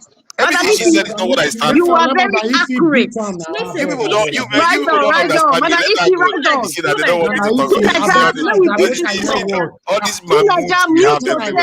to talk about all these let me write down. Right, go ahead, madam. Nigeria, I know you, we know each other. I mean, what you mean, what I mean when I say I know you. I don't even know if you have a wife or not, but I promise you, if you have a wife, if you have children, they will be in the same lifestyle we are talking about now. It's very hard for you to see a woman not doing anything to their body at this point. It's not that we're typically copying Western life, but the world, like you say, is evolving. So everybody's evolving with it. We've learned so much. I know we are losing our culture. I understand that. But we even have culture now anyway. Somebody talked about polygamy. Is polygamy good? When we even talk about it, is polygamy good? You too, Niger, will you marry 2 wives? Why not? Listen, calm down, Oga. Calm down. If you marry 2 wives, are you going to let me marry 2 husbands? It's up to you. It's up to you. It's up to me. Will you allow it? Why not? If a man and man can marry and woman can marry these days, why not? People with 2 men and 2 women living in one compound. That is their problem. No. You. Consenting adults should be the standard, really. Madam, if you can answer that question. There is something about women, African women, that you have issues with when it comes to I do have issue. I do have issue, and I'm not even hiding it in any way. Because I've spent time on panels defending our women, and they themselves are reneging on what they represent. Unfortunately, you can't tell any woman how of course, I'm not going to tell them. All I is my opinion and advice. If you don't like it, you don't like it. No. I get what you are saying. But I do not approve of a woman marrying two men. No. I'm asking. It's a personal preference. That's not what I'm saying. Oh, okay, I get it. That's not what I'm saying. But like he said, he supports polygamy. I said, okay, can you let women marry 2 husbands too? I'm not stopping you. My brother, stop that, I beg. Your standard is yours. I'm telling you today, if they were still selling wives in marketplaces, you guys will still sign up. Some of you will sign up to it too, because you just think that it's better. You don't need to sign up. People agree to polygamy. Ned Nwoko is married to how many wives? Okay, and they are fine with that. There are other Excuse me, Madam Ifi. Can I explain to you why it seems as if I'm picking on our women? I have a question for Madam Ifi. She mentioned Ned Nwoko. How many of those women are Nigerians? And honestly, I'm not sure. We know. I know. Thank you. And I know about the others have run away long time ago. I'm just saying. I'm just giving example, my sister. I'm just giving example. I'm just telling this guy that to Nigeria that is supporting polygamy. So I don't even understand where you're coming from. Societally, there is poverty that causes polygamy these days. If nobody have money, Regina Daniels will not marry. She came and said something about me. Let me respond to what she said. See, one, that I have some issues with some things I see in our women's culture. Yes, I do have some issues, and it's mainly one. If you want to look, you want to portray the way you look, I prefer that we portray the way we look like ourselves. Even if you want to use fake stuff, personally, I don't even care. You want to look like yourself. The reason why I say that is because there's no other culture that does that, where they want to look like other people. And there is no culture that is on an industrial scale, not one culture on an industrial scale, copying something from another culture completely. They are women, most of them, the moment they have the resources, they go and copy something from another culture and put it on their head, on their body, and they spend real money on it. No other culture does that. Okay, now let me give you the reasons why. In this world, there are very, very few things in this life. One, you come in this world, you don't know why, but you have to survive. And you have to procreate. And the desirability for procreation, people are indoctrinated into it. What they like. Some cultures, they like light. Some people, they like short. Some people, they like fat women and all that. You are programmed into it. And if your own culture is programming your own people to desire other women's hair, guess what is going to happen? Your men will start seeking those women out, the originals out. And what is going to happen to your own culture? Your own culture will suffer for it. It's like preferring other people's food while your own mother is making your own food. When they decide to poison you with theirs, God help you. That is my point. We have to be aware of ourselves and own what we are. We are unique people. We should sell what we are. You don't see the Chinese wanting to look like a blonde hair, blue eye Nordic person. But we do it on an industrial scale. And that is all I'm saying. I'm not saying you should not use fake stuff. Boobs, I don't care. Boobs, everybody has boobs. Backside, everybody has it. I don't care about those. It's something that is unique to other people. Don't take it from them and bring it into your own culture. Because your own men will start seeking them out. That's what I'm saying. Your men will be seeking those women out. One man's you don't want that. Another man's poison. Exactly. A cheater will always be a cheater. Whether you do your butt or not do your butt. Exactly. Whether you do your boobs or not do your boob. Whether you wear a wig or not wear a wig. Any man that will cheat will still cheat. Let them cheat with your own women. I'm looking at it from societally. If they want to cheat, let them cheat with your own women, not cheat with foreign women. The Chinese women do surgeries, especially those ones do body enhancement more than you even think of. So I'm shocked that you're even saying that they don't do nothing. Like, seriously? But they look like Chinese women still. You still know? I don't feel like African woman anymore. Is that what you're trying to tell me? The point is that we are talking about the plastic surgery thing. We're talking about the body enhancement. I'm telling you that they do body enhancement. In case you don't know, they do it a lot. Most of them actually have hair implants. Yeah, I'm telling you. They have a lot of hair, including the white women. So please, don't criticize. Don't compare those women with African women. You are misunderstanding me. I'm not saying the hair implant is the problem. If you want to use wig that make you look like your forefathers and your own mother. Implant, not being Donald Trump. Did you hear what she just did? I said she should look like her own mothers. She doesn't like it. Uncle Forefather, I will not look like anybody. I will do to my body. You actually want to look like Oyibo people. Whatever. I don't like your business. So why is it paining you? No, it pains me because you are destroying your own bloodline. My money. Forefathers, did you pay for my wig? I have one on. See, I'm not looking at it as an individual. I'm looking at it societally. Implants. Are you gonna pay for it? No, you're not. And I'm looking at it from the point of view of society. It's not. I'm recommending. I'm not forcing you. I'm saying better to look like who you truly are. It doesn't matter. I don't need to showcase the world. Tunaja, you have a problem with boundaries. I don't boundaries. Society is society. It's not about boundaries. Tunaja, nobody is an island, and then nobody is without the right to self-determination.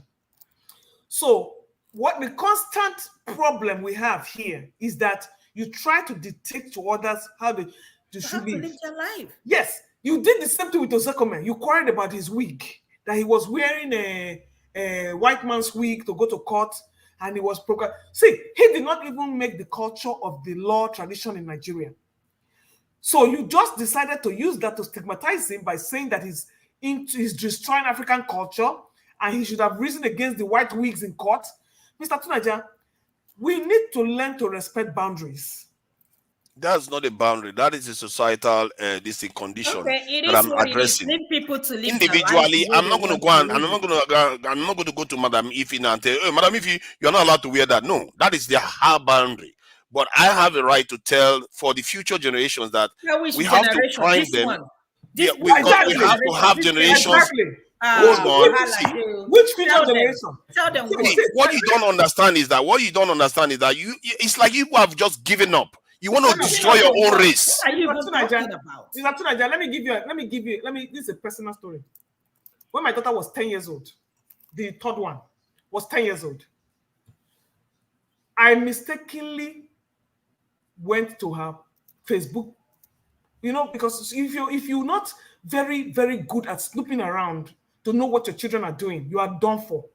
And you will come up with the biggest shock and surprise of your life. Why I'm telling you this is because you can do everything you want. There's something called societal influence. Of course. Societal influence. It doesn't go with whatever you're practicing at home. It doesn't go with whatever you are teaching.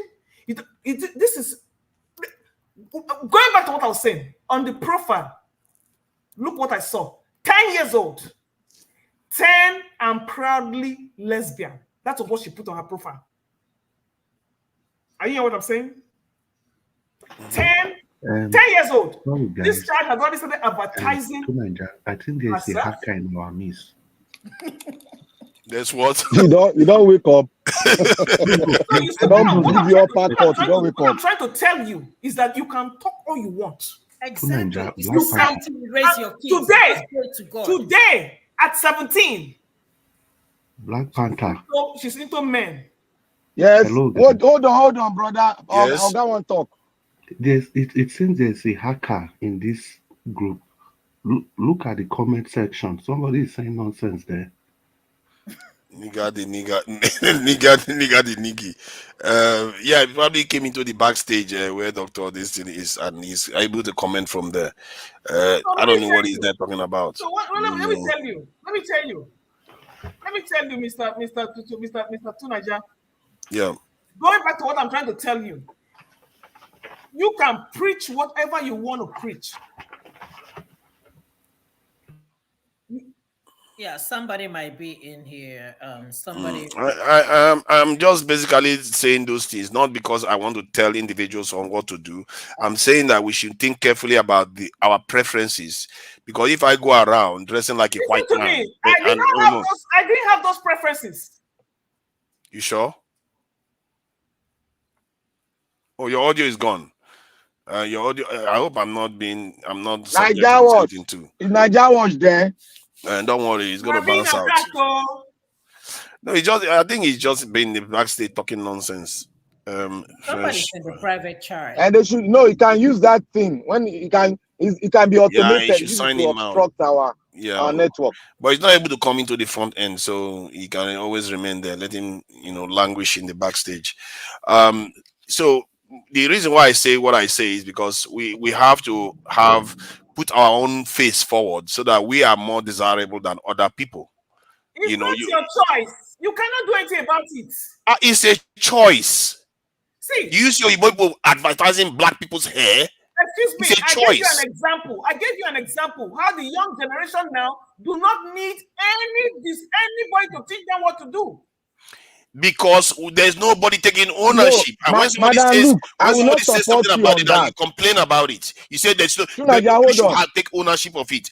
We have to take charge. We have to be intentional about what we do. These people are pumping propaganda into our people's ears, and we just accept it. It's a lie. Hold on, madam, hold on. Believe in me, I was one of them. I was propagandized heavily. Can I say one point to support what you're saying? Because I fall in line with what you're saying now. Because we cannot say because there's a new trend in the society and there's a transformation in our children, then we're not relegate teaching them our culture. Impacting them with our culture. There's a difference between hold on. In my course is so rare, but hold on. Hold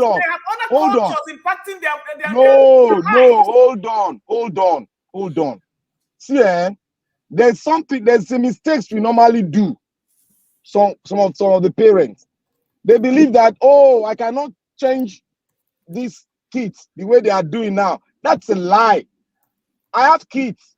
It is I told them, look, madam, wait. I told them the culture that they should look at it and make a decision. They find it that our culture is beautiful. Which culture are you teaching them? Excuse me, give me I'm teaching them the African culture, Nigerian culture. What is an African culture? Why you live in America? Yes. It is possible. My brother, be coming down. Madam, don't box me. It is possible. I don't talk on responsibility here. You're speaking in vacuum. Don't be saying, madam, if it's not possible on your side, wait, madam, please. When was the last time your wife found fufu with mother? See, wait now. If it's not possible on your end, it depends on how you take it. I said, give me an example now. Is it hard? Should I give you an example? Yes. They learn how to eat our food better. They prefer African food than their food. The culture. It's part of the culture now. Yeah. Part of the culture. And then teaching them respect for the elder and the way my boy, did you teach them how to pounded yam? Yes, are you gonna teach them how to cook a egusi soup? Yes, the girl love to cook a egusi soup. Mr. Elvis, I think you look at the private chat. I think there's a hacker in the private chat because I'm seeing some words and I don't even know. I didn't say something and the person is using my name to say something. So please, Mr. Elvis, I don't know if you are there. Can you check the private chat? I think he just saying madam. I'm not sure he mentioned your name. No, it's going to twist it. It's twisting it. It's twisting it like he's talking. I'm not the one typing those things you see my name on. It's not me. Yeah, somebody might have that. Oh, That's you what mean they do now. you mean you okay? So he actually came in with your name. I Yeah. think yeah. He can go and sign in as Madam Rita and put If you want to use that's Rita and you're not the Rita, you will burn in hell, yeah. or whoever you are, you will burn. That's not nice. That's not Seriously. nice. I don't know why what they are people are doing all there. this. We are They are trying to teaching stop us them from talking about all this stuff now. So You let see, them when know we're the talking way. about when we're talking about African culture, there are a lot of things that Can you sign us out, and let's come no, back. you can't come back home. There's no key. There's no key for doing that. Nobody has access to the back end. But it's not stopping what we are saying. I don't know why people are bothering with the backstage. What I'm trying to tell you, Mr. Tunaja, if somebody is there with Niger Watch phone, call Niger Watch on your WhatsApp. He's going to pick it up. there is nothing wrong. You see, there are times when I used to talk about African culture. That was like I only see those things when I watch Nigerian movies, like Nollywood movies. That's where I see those things. It is very difficult to practice an African culture in a foreign man's country, when even those who are in Nigeria don't practice it.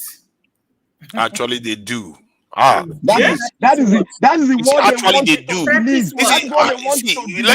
Let me say this. When African Americans went to Africa, one of the first things they noticed is the vast difference in culture, and they'll say, "Oh my God, they are calling me auntie."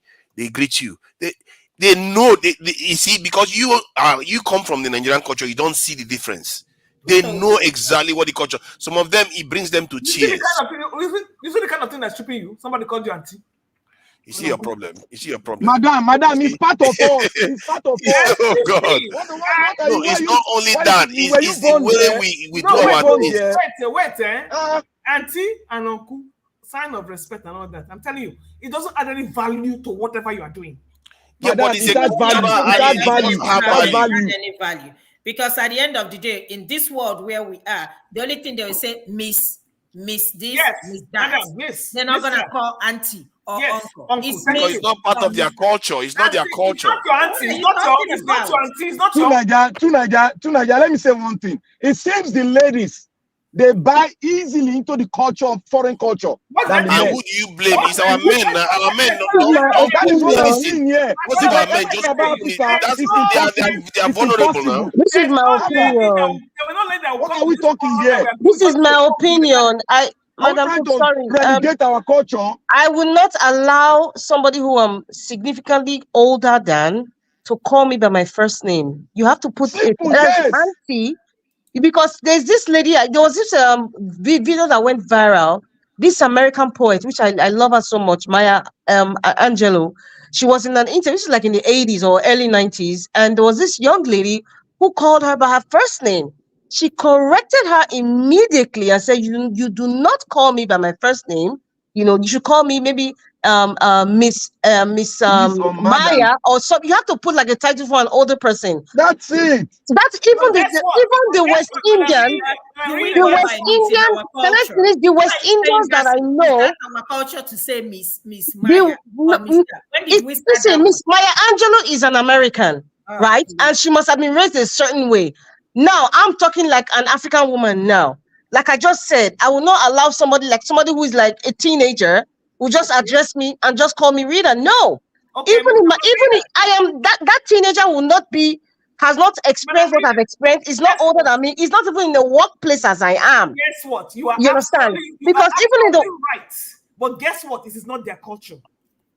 I don't know about their culture. I only know about African culture. What I'm trying to say is that when cultures clash, that's where you have a problem. Oh, there's nothing like culture clash. I understand what Madam Luke is saying. In my children's class, they call their teacher by name. Yes. So, but you know what? Are you going to tell them that your culture is superior to theirs? No, but I don't know about the US, but in Canada, the kid calls that the teacher is Miss Jennifer. They don't just call Jennifer. They call them Miss Jennifer or Mr. John. They don't just call John just like that. Come on, they use the word Miss or Mr. Madam Rita, let me explain this in a kind of software way, in a phone way. I only know that in a workplace here, even the director and commissioner, we will call them by their first name. Let me be short about this, Madam Rita. Let me try to be short about this so that if somebody gave an example that you can't put an iPhone, iOS operating system on an Android Samsung Galaxy, because they are not very compatible. You're not going to work very well. So our own culture, because this is not a joke business, that even language, when you use language, it affects the way your mind works. Our culture is different. The way we do things are different, and we are copying other people's culture. Something that has taken thousands of years to evolve. We are doing it. In other words, in our minds, we are doing translation. We are not in our true self. There is a reason why people that are in their true self tend to excel more in this world. If you look at it, what's your point? I'm kind of confused. What's your point? I'm making is that first, my original point was that we have to be ourselves. You don't want to be copying other people's looks on an industrial scale, the way our people are, some of our women are doing, and the men do it in their own way too. And at the same time, we have our culture matters, whether we embrace it or not. Because when we embrace it, we are now becoming truly ourselves. When in Rome, behave like the Romans. It's not your place to tell them whether they should do it or not. It's not your place. No, madam. I'm talking about in Nigeria. Like in Nigeria, I'm not talking about in the West too. The West, they can do what they like because it's their own culture. But our own culture in Nigeria, we don't want to change it. We want to change it, but in our own way. That is our own. The hair, that's why I said even the hair we are copying. I'm confused with your point. So I'm confused. I don't get. I'm saying we should be ourselves. My point is that I say we should be ourselves. Are you talking when you are in Nigeria or when you are abroad? Anywhere we are, we should be ourselves. The Chinese, whenever the Chinese go, they are themselves. They don't change. That's good. That's good. I love that. Like there's a Bible or a book where you can go by these instructions on how to. No, Madam Luke. We are the ones that copy other people more than anybody else. And look at where it's gotten us. Hold on. Let me talk to Madam Luke. Madam Luke, when will you agree with some statement Tunaja is making? Never. Because making some fundamental statement that will affect the next generation. I told you that. No, Madam Luke. If you're ideal, let me tell you one thing now. I believe in evolving. Madam Luke, if you believe in evolving, Madam Luke, hold on now. The white man, the Indian man, believe in evolving, but they don't believe in they believe in evolving, but they don't relegate their culture. Because they don't relegate it. The culture is not productive. That is a lie. No culture remains the same. You have to change it as time goes on. But what you are, Madam Luke, what you are saying now from the context, from what you are arguing now, you've already submit yourself to foreign culture. Which one? I'm in a foreign man's land. What are you talking about? You have submit yourself, your culture. You have made your culture to bow. Excuse That's me. what you are doing. Who am I practicing my culture with here? Your culture is personal. You want me to be jumping from Nigerian store to Nigerian store to go and practice? No.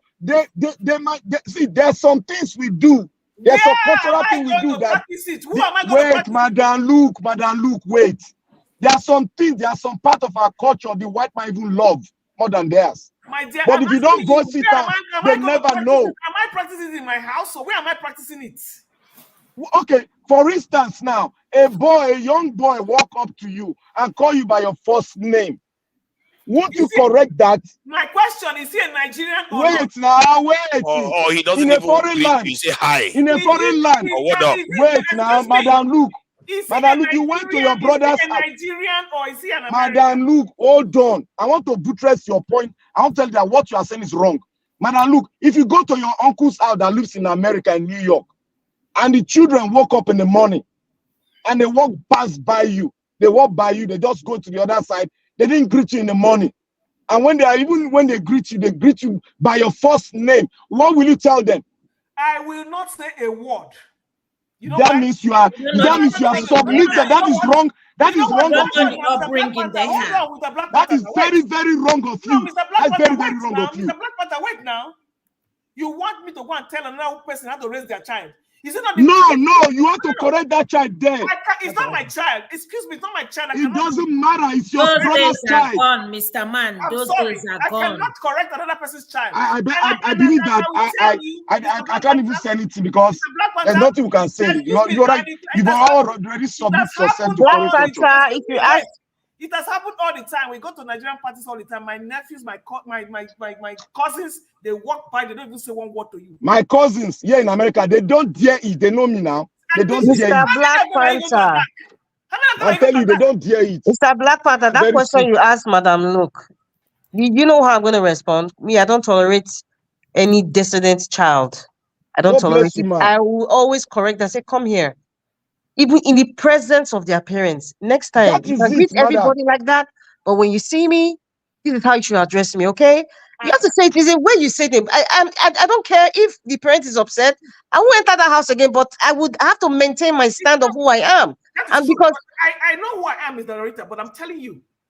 I know that some parents are like, don't talk to my child like that. They're destroying that child. But for No me, parent, African parent will say that. Let me tell you why I didn't say nothing. Because my kids do the same thing.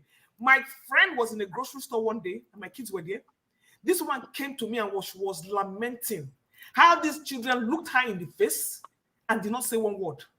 Now, after everything I have told them in this house, every time, see, there are some things you cannot teach children who were not raised in Nigeria to do. They don't get it, and they will never get it. Mother, look, I disagree. I disagree. Mother, look, I disagree with you. I Because disagree in with this you. Canada, I'm telling you, abroad, there are children that are respectful. I'm telling you, Because that's how they were raised. Wait now, I said I don't talk tired. They know they do them, and they refuse to do it. Madam, look, you don't know how to do it now. Oh, so You you don't know want how her to to do beat it. them, right? You say Or what? flog them in order No, for you don't to beat listen them. to You don't that. beat them. There's a way they do Have it. you spent 10 hours in jail before in America? I have done it. I've been there. Madam, look, you don't beat them now. There's a way they do it. No. Have you spent 10 hours in jail, in American jail? I've done it. Since that day. I don't mind. Everybody will stay in their house. Since that day. When, Listen to me. When they call immigration, when you are there, they will call immigration ready to deport you. After that, I know they put mouth for any. You see, American children, they know they put mouth. Sam. You can teach them whatever you feel that is right. Thank you. And if they don't do but it, they go to school, they teach them another. I'm not saying that there are no kids born by African parents that are not, that don't have the African culture.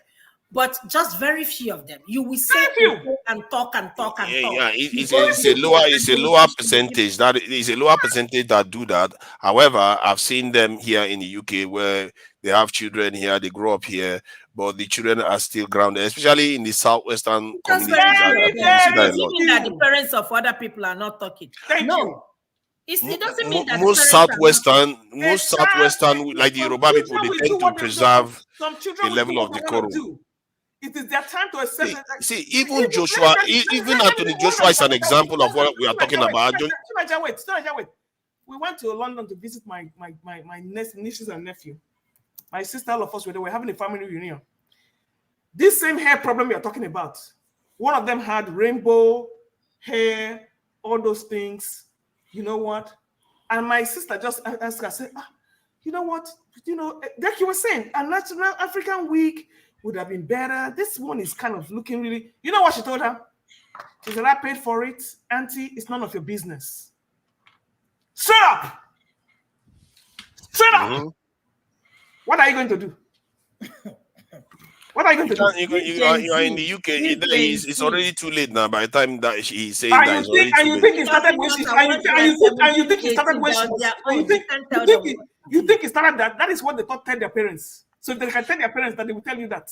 See, it's true that when you grow up in the West, the Western, the dominant culture is what you tend to pick up. Another thing. You never see some children you never see some children where they will test your parenthood. Just pray you never see those kinds. Because I know they are there. They are all. See, that's what they are there for. They test you. Why is that? You see that attitude you just that story you told us now. I don't see it in Asian children, where the Asian child would wholeheartedly tell an older person, like, you're not paying for my hair. No matter the age. It means that there's something that is lacking. Yes, Asian men will not wear purple hair in the first place in their house. They do. They do. Madam, look. But when it comes to an older person talking to them about it, they give them respect, or they don't even. In fact, most time they don't even say. This is my. I'm talking from personal experience. They don't say nothing. But I Asians think are far somehow, more cultured. They our maintain. African children, some not all, and I think it's sometimes maybe it's this pressure of many parents working 24/7, trying to pay Now the you are bill, talking. That's and you know, exactly trying it. to keep the family together. So we lose that aspect. And the men are not taking the stand that they ought to take. The women are overworking and they don't have time to nurture the Madam children. Madam And as Rita, now time you are goes talking. by, That is my Madam Rita. Talk. That is the reason why most. so you know, for that child to say that that child didn't start that today. The child did not start that today. You tell me, you see, we cannot have it all ways. Oh. The child did not start that dissident behavior that day. It started from when they were young, and the parents didn't have the time to correct it. For me, if I see a child is messing up, me, I they talk because me, I don't tolerate it. I don't. And I'm not doing it out of it. I'll do it with love and correction. If their parents can't teach them, if it's displayed in my presence, I always say something. Because this keeping quiet is what is even making it worse. You can do what you want to do. Like I said, you end up in jail if you want to follow them the way they do. No, I can never be physical. You use your words. You cannot be aggressive when you're trying to communicate with children. You talk the first one, you talk the second one, you talk the third one, you talk the fourth one, you keep talking. Why you keep talking, eh? Meanwhile, that anger is building up in you, eh? And you know that you are a Nigerian parent, and you know that you use your fist a lot. No, you don't have to. No, Nigerian parents do that. I don't touch children. No. Let me tell you something. I don't touch children at all. Use your words. Words. Listen, guys. Since you guys are talking about this, let me ask you a question. Imagine how old was she? I think about 5 years. 5 years. Came back from school one day.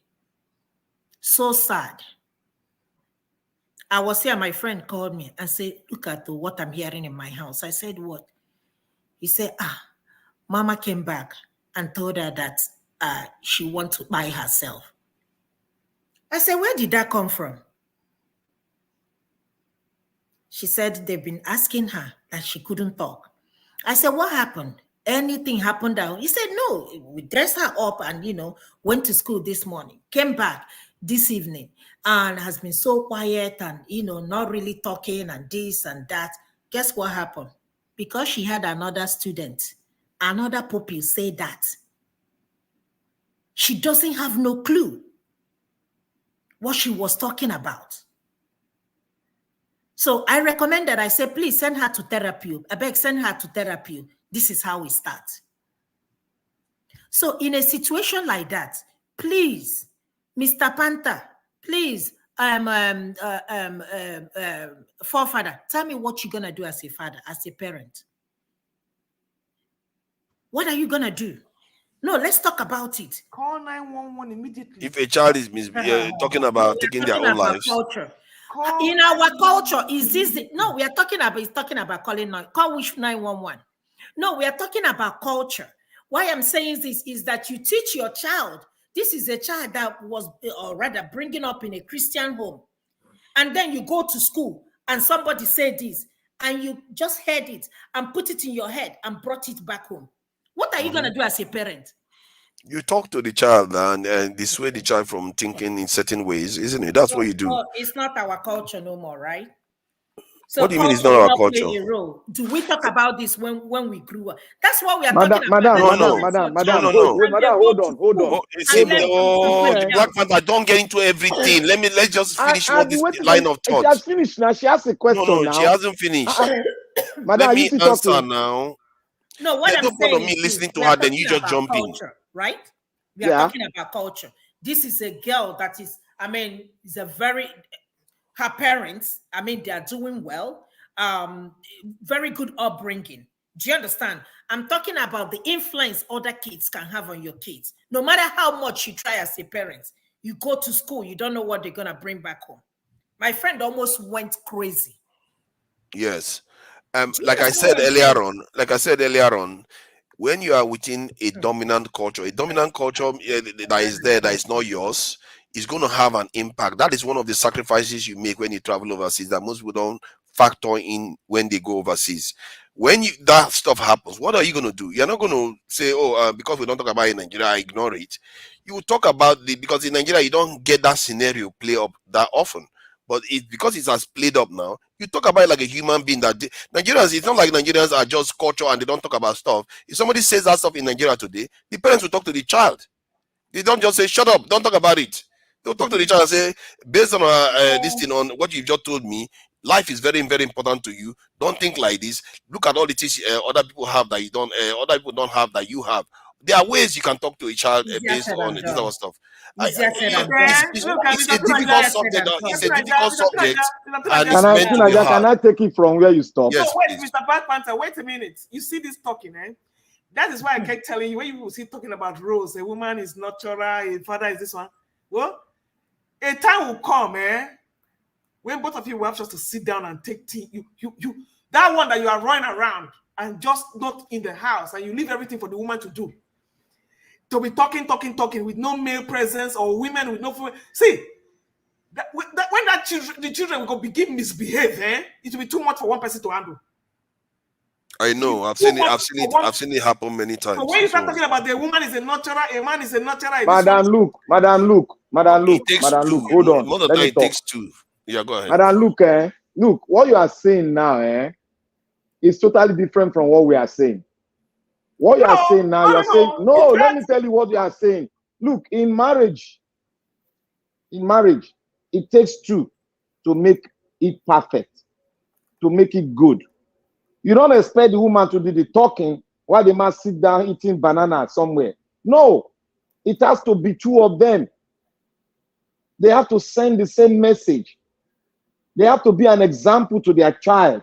And when you're outside, you cannot do, you're not at home. How is it Madam, look, you cannot use other people's example to not qualify every other person. I'm not using other people's example.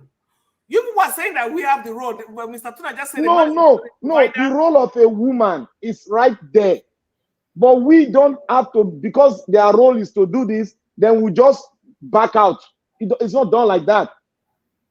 We have to be part and parcel of what they are doing. They have to be part and parcel of what we are doing. Thank you. You have finally realized that you have to be part and parcel. So it is not, but the woman got to know the role she is supposed to play in a family setting. What role? Madam Luke, if you cannot believe it, it's your own right. I won't force it into you. No, but what I'm saying is, I am very sure that 90% of people out there who believe me. People are nurturing and procreation. Look, Madam Luke, it's not. See, Madam Luke, don't try to pick. Don't try to pick. Can I try to understand it? Like what Madam just said, the girl is undergoing some kind of thing, like a transformation ideal going on in her mind. We don't have any other thing than to the parent to combine and talk to the child. Good. Because the more you get closer to them, the more they reveal things to you. It all depends on how you commune with your children. And that happens in Nigeria too. You lay in the culture into them. Okay, and good. Make them understand it. Back to what I'm saying, we are tradition. When you have one man with 4 wives and 20 children, how many is he going to correct? He does correct them. That one, you can correct them. No, let me explain this. That's why we have a lot of damaged men and women, because that is not true. Actually, let me explain. No attention. Let me explain how the dynamics that occurs in a polygamous home when there are a lot of children is that the older children tend to be a kind of guide to the younger ones, and they generally follow a certain pattern, and often they don't even experience some of the things Western children this experience at all. You want to relegate parenting to older children, is what you're saying? No, it's a kind of that is not what is happening. It's like the younger ones copy the older ones, and the parents are taking care of the older ones directly, although the younger ones are often the favorites. And all the rest. Because that is how you see. You hate everything feminine for some reason. Everything when it comes to anything family, all the children are still growing and they even need nurturing themselves. So how can you relegate? I wouldn't call it hate, but you seem to really have this negative thought towards because you are making children grow up too much and you're bypassing their childhood. What are you talking about? Oh my God! Do you know this wall inflicts a lot of damage on people itself? What are you talking about? The wall could just swipe, have a cough, and thousands of people are completely decimated. The idea that there's not going to be pain in this wall because you are procreating so that you can make it into the future. I think that's a false way of looking at it. Have you ever seen that YouTube channel? Mama, is it Mama Uganda or Uganda Mama with 38 or 44 children? I've not seen it. Okay, so that young woman that had a lot of kids. Thank you. But 5 sets of 30-something. Yes, yeah, because she's dead. 40 years old. She's hyper. She has this condition where she ovulates. So she's one thing. Yeah, she just has multiple. Wow. You know, she's trying all forms of them. Yeah, she tried all forms of the family planning. It's not working. So they discovered that she has this hyper. It's the women that have hyper ovulation. It's a word that they use. Hyper ovulation. Every baby is multiple. There was no single. Yeah, so there's no method that can help her. And guess what? This is from one man, and he ran away. Ran away. Yeah, because he ran away because he couldn't pay for it. After he had number 1, 2, 3, 4, 5, multiple, would he stop? Yeah, but when he ran away, other people should have had a vasectomy instead of the woman. The point is that woman. Let me just add. That woman now that we are looking at and talking about in a sorry way will leave more imprint on this earth than probably you will. But the point I'm making is that regarding what you said about this thing, the structure of the family, whether they should just get married and take care of children and stuff like the women belong in the home. See, in this modern age, I think where the evolution needs to happen in our own community is that women live longer now, not like before, where they expect life expectancy to be around 40, 50 years at most. Now they can live up to 80, maybe even longer. So you can see a situation whereby we can decide not to do what the West did, start our families early, finish raising the children, then go and do other things. So this is where evolution, if you are talking about evolution, this is where I'll be looking at. Because you have to do it in a way that you don't compromise certain things just because you want to evolve. The areas that we need, we do it, and we do other things on top of it. Because in the West now, they are regretting it. Do you know how many women having IVF and going psychotically crazy because they cannot have children? There are many of women going through that hell because they put their career away. At their prime, they were busy running around men's offices. I disagree. I will not even allow you finish what you are saying. So go ahead now. How can you say that? Go ahead. What did I say? That was so outrageous. If you're making like that, I want to understand. What did I say that was so offensive? If you're making a submission like that, you can't just generalize and say some women who couldn't have children because they put their career forward first and they're running for one office or another.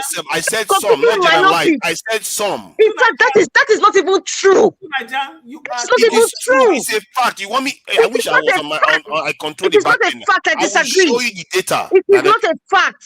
It is not a fact. How can you run away from these things? You women are changing career. Please, I beg, please don't do that. Did any woman hurt you so bad? Is it every woman? No. Did any woman hurt you so bad? No woman hurt me. If anything, it's the opposite. See, your problem is that you don't understand. This comes out of me caring for our own women. Nobody talks about our women. Dunaja, what percentage? I think the percentage of women that pursue their career generally don't tend to start family. I would say 30-40% of them. They don't start family. No, it's not up to. It's not up to. In the West, below 20. Women below 20%. Yeah, that don't start a family while doing their career. Yeah, it's below 20 now. How many percent is it? It's around 16, 17. Is it every woman? 70% is still a significant amount of women. But you cannot hold on. The question you have to ask yourself is, when do women have their first child? That is what is going to indicate to you what is going on. But they are not like us now, black. Now they are not like us. Why? Stop. It's a topic. It's a topic. Why should I not talk about women? You always talk about women. Yeah, when I talk about security, you don't complain about that. I have said it many times that if more women come to this panel, then we see these views that are being touted here. You see, I think if what you are doing now, is that if somebody is not saying something you like to hear, somebody hates women. Everything about women. You are not. I have to talk about it because we are talking. This is the topic right now. Keep talking. I should shut up my mouth because women's topic. Trust me. It will not change anything. If it doesn't change anything, good luck. People like you will disappear from this earth. You want to disappear. You better hope. I am right. You better hope that I'm Don't say that word. Nobody's disappearing. Please, that's not nice. She's basically saying that listening to me is wrong. What I'm saying is to fight for our own people. She's saying to listen to me is wrong. Don't say that in the face of this world. She's wishing that our people die off. Even your fellow These are women. They want our people to die off. The way they think. They want our people to die off. Okay, can we calm down, please? No, don't tell me I should not talk about a topic that is threatening our own survival. Don't tell me not to talk about anything that threatens our survival. If you are not seeing what I see. Keep talking from January to December. It's not going to change. That's your own. That's your opinion. You are allowed to hold that. I'm telling you whether you like it or not. Tomorrow I'm fine with that. You are welcome to say that, but don't try to make it look like I hate women. That's what I'm saying. Don't tell me that I hate women. That's what I'm saying. It's the opposite. Everything about women will continue to irritate you. It's not. I don't know what you have against your mom. I don't know what you have against your grandmothers that you don't want to be like them. You ask yourself that. Mr. Tunaja, you know what? Whenever you are the one hating your own women. Are you like your grandfather? You never tell me how to raise my kids. I'm trying to be like my grandparents. I'm not trying to be like them. Stop telling people what to do. Mr. Tunaja, I'm not telling you what to do. Clearly, I can't tell you what to do. I'm giving my own opinion. Mr. Tunaja, yeah, go ahead, Madam Luke. When you are giving your opinion, and I'm going to tell you this: anytime you come across females on this forum, you're going to always have problems. Yeah, of course, I can live with that.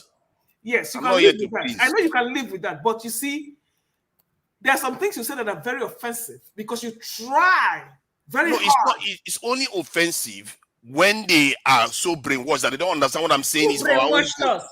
Who brainwashed us? The same people that brainwashed me. That as a young person, hold on. As a young person, let me say this: the people that brainwashed me, that as a young person, as an artist, I couldn't draw a black person look like a black face. I was drawing on people's face.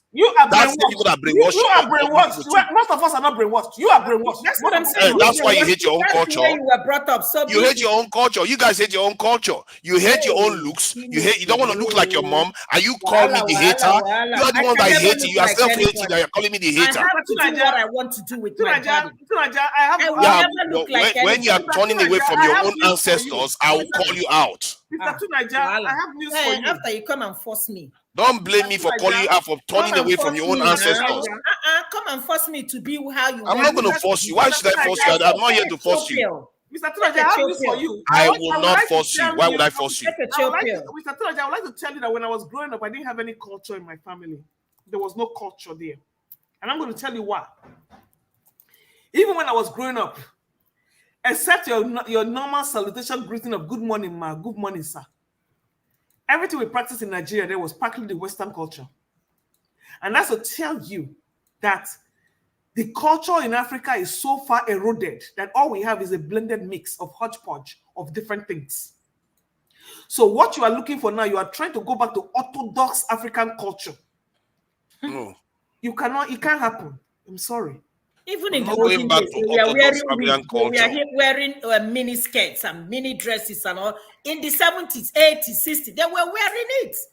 I'm not going back to orthodox culture. I just described the situation whereby one can have this in family early and go and work later. It's not your choice. I'm talking about planning into the future. We have to plan into the future. You do not dictate to me when I need to have my babies. I'm not dictating to you. I'm just saying, is that not a good idea that we do this thing? It's not a good idea, and I will tell you why. Okay, fine. It is not a good idea because you don't even know yourself.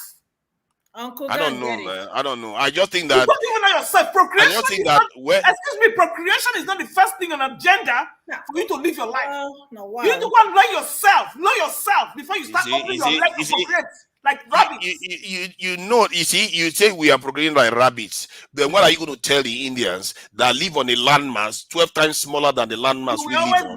But they have the same population. Because people like you, my own anger with some of the things you are saying is you guys want us to be small. Hey. And I don't know how you people got into your head like this. You people want us to be small. Or what God has given us, you don't want us to inherit it because you just hate yourself and buy into other people's culture. Don't worry. When the day of reckoning comes, we're all going to suffer for it. Actually, it's not about women. When it comes to security, I blame the men a lot. What you always do is continue to drink in this era. You expect I'm just saying what I think. I'm just saying what I think. Why not for them to sit at home, let their husband go make money? I beg you, my brother. Always drinking Panadol for other people's headache. Always drinking Panadol for everybody's headache. Maybe somebody has to now. If the person that has got the headache, if the person that has got the headache doesn't have the headache, somebody has to take the headache medicine now. Most of us don't want to be part of it. That's your we. See, okay, if I say we, I'm describing people that agree with me, that want to do the right thing by society.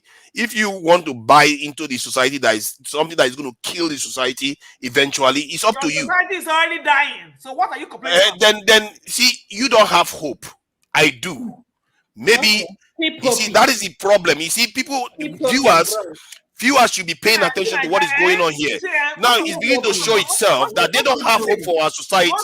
They literally, their belief is to finish us off. You see, most of us are different in the sense that we live practical lives. You are living a theoretical life. Of course, that's why you just advocated that you don't. Our society is already dying. See, when you don't marry, you don't raise children, you don't go through the whole cycle. Then you can come back and talk. Don't be preaching when you haven't tested it. Don't be preaching. Where did I see?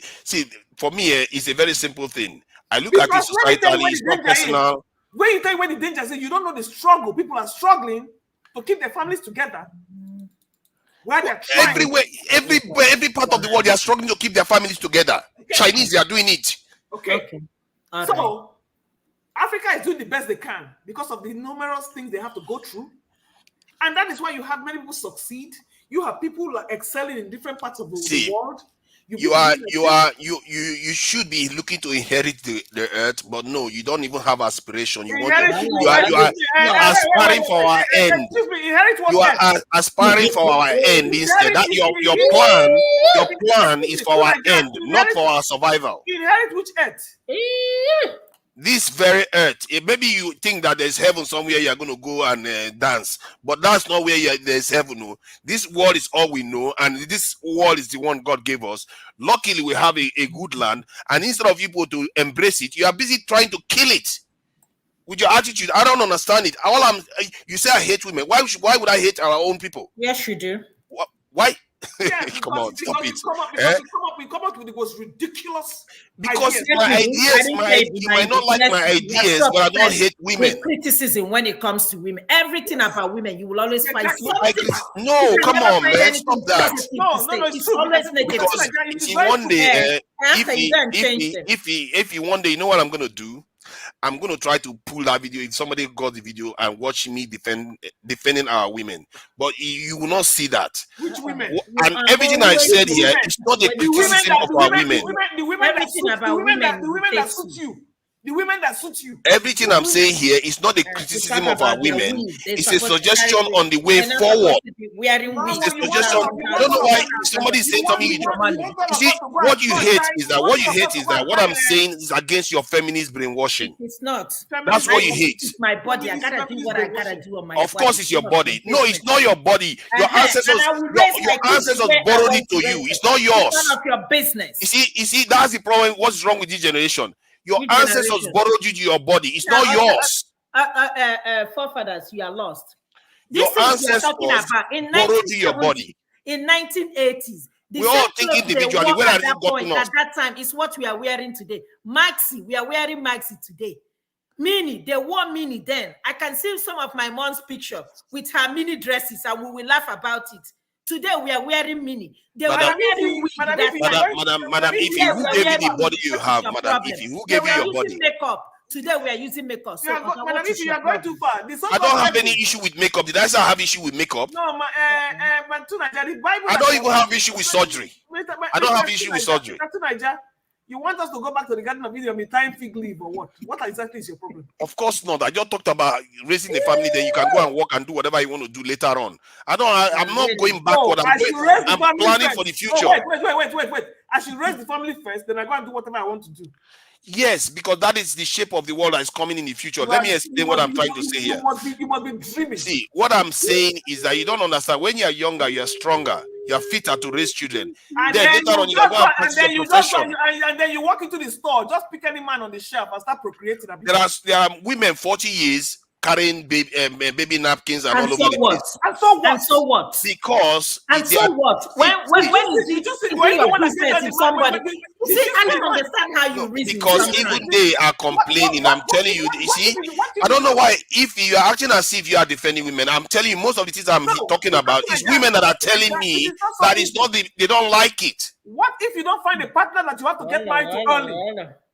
What if you don't find the partner you have to get married to early? Yeah, you gotta go and start looking for men. Just go and pick any man and start procreating like a moron. But you never get the ideal man, even when you wait to 40, 50 years. That means we're not talking about ideal man. We're not talking about because nobody's perfect. It's not about you alone. It's about the entire community, the way the health of the community, and the idea that there is not going to be difficulty in life. I feel like sometimes we've lost track of the pleasure you are seeking. Are you getting it? Yes. I don't get. You're not. You just think you're getting it. No. You're not. It is called being content with what you have. Then maybe you should be content with what you would have had in another ways. It's not your business. No, of course not. It's not my place. But I'm saying, from my point of view, I'm telling you, your approach is damaging. Is damaging for the greater good of the community. No. I am telling you, I'm content. You are trying to tell me I'm not. No. I don't believe so, because when you go online, you see that most women are not content. You may be content yourself, but when you go online, every single one of them are seeking serious relationship. Very, very few don't want serious relationship. Why? And the men don't want that. You use your mouth to say they are seeking because they Yeah, because nobody wants relationship with women that are this way now, because there's no advantage to it anymore. And are the men any better? The men they remain the same. The women are the one that have changed by and large the most. You know what? You have no salvation too, Naja. You have no. No, it's not about salvation. And in a way, I'm not even. Anti-women. I'm not. Why would I be anti-women? The data is showing it there. I didn't make it. Oh, come on! Don't do this. The women are changing. When the data says 70% of women are triggering divorce, most of the women, the reason why they trigger the divorce, you saw it there. I didn't make it up. Women are the problem. Why do we have the divorce? I don't know. I see. They believe that the men are the problem. Fault. Everything is all women's fault. I'm not saying it's the women's fault. I'm saying, I'm saying there's a misalignment that needs to be corrected. Why would 70 of the women trigger the divorce when half of the 70 of the men are gay? Eh? Pardon? Why wouldn't they trigger divorce when half of them are gay? Half of the men are gay. Madam, look, that's a classic one, man. I didn't see that one coming. I will give you an example. Oh my God. Madam, look, you are going too far. I don't know what you say, Madam, look. They don't want to do anything. Yes, you will not talk about that. Yes, see, let's not go there. You know, women too are also the other way around too. You know. Excuse me. If I find that my man is sleeping with a man, I would trigger that divorce so fast. Okay. No. I see. I'm not going to begrudge any woman for doing that. Nigerian men are that way, and I'll give you an example with that. A lot of them. A lot. Look at what happened with Danny Freeze and his wife. I'm not going to begrudge women for divorcing women like that. But you know that there used to be gay people that actually had families before now. So their duty to society, they actually carry it out, but they are still gay nonetheless. Their duty to society? What do you mean by their duty to society? They raise children. They raise children that want to be great children. You need help. It's like you don't want human beings to exist in this world anymore. You know? Even the raise children in the seats. So, okay, Madam, look, I'll give you the opportunity to describe a society that will prosper and do very well. Please describe what your ideal society that will prosper us, expand our population, and make us actually control our destiny. 200 million in Nigeria, you're not expanded enough. No. Go ahead and describe it now. So what your plan is? You are not expanded enough. You're not expanded enough in Nigeria. Compared to the Indians, no. What is the purpose of breathing when you are breathing and you are not even your life is meaningless? You know, there are people like there were people like you in India when Indian population was expanding. Today, there were people. Hold on now. There were people like you in India. You know what they did to those people? Keep quiet, step aside, and then they became 1.4 billion in population, and now they are flying to the moon. See, you lack ambition for some reason. You know what, Tinaja, your method of thinking is totally warped. I'm thinking from history. I'm thinking from saying we should be ourselves. I'm thinking from the point of view that we need to be better people and stronger people. I asked you, what is your proposal to making us that way? I'm doing my part. I am living my saying best marriage is rubbish. Men are rubbish. No. I'm living my best life yet. It is not attached to marriage. It is not attached to anybody. I am living as an individual. You want to live a global life. You want to think for the whole world. You want the whole world to be, the whole Nigeria, the whole black race to be. You are taking up a responsibility that is not your own. Start with your own self. Whose is it? No, it's an individual responsibility. By the time you do your own, no, every single group has people that have to look after. It is made up of individuals. So is it not one man, Netanyahu, that is holding the whole world to hostage right now? One man doing all that.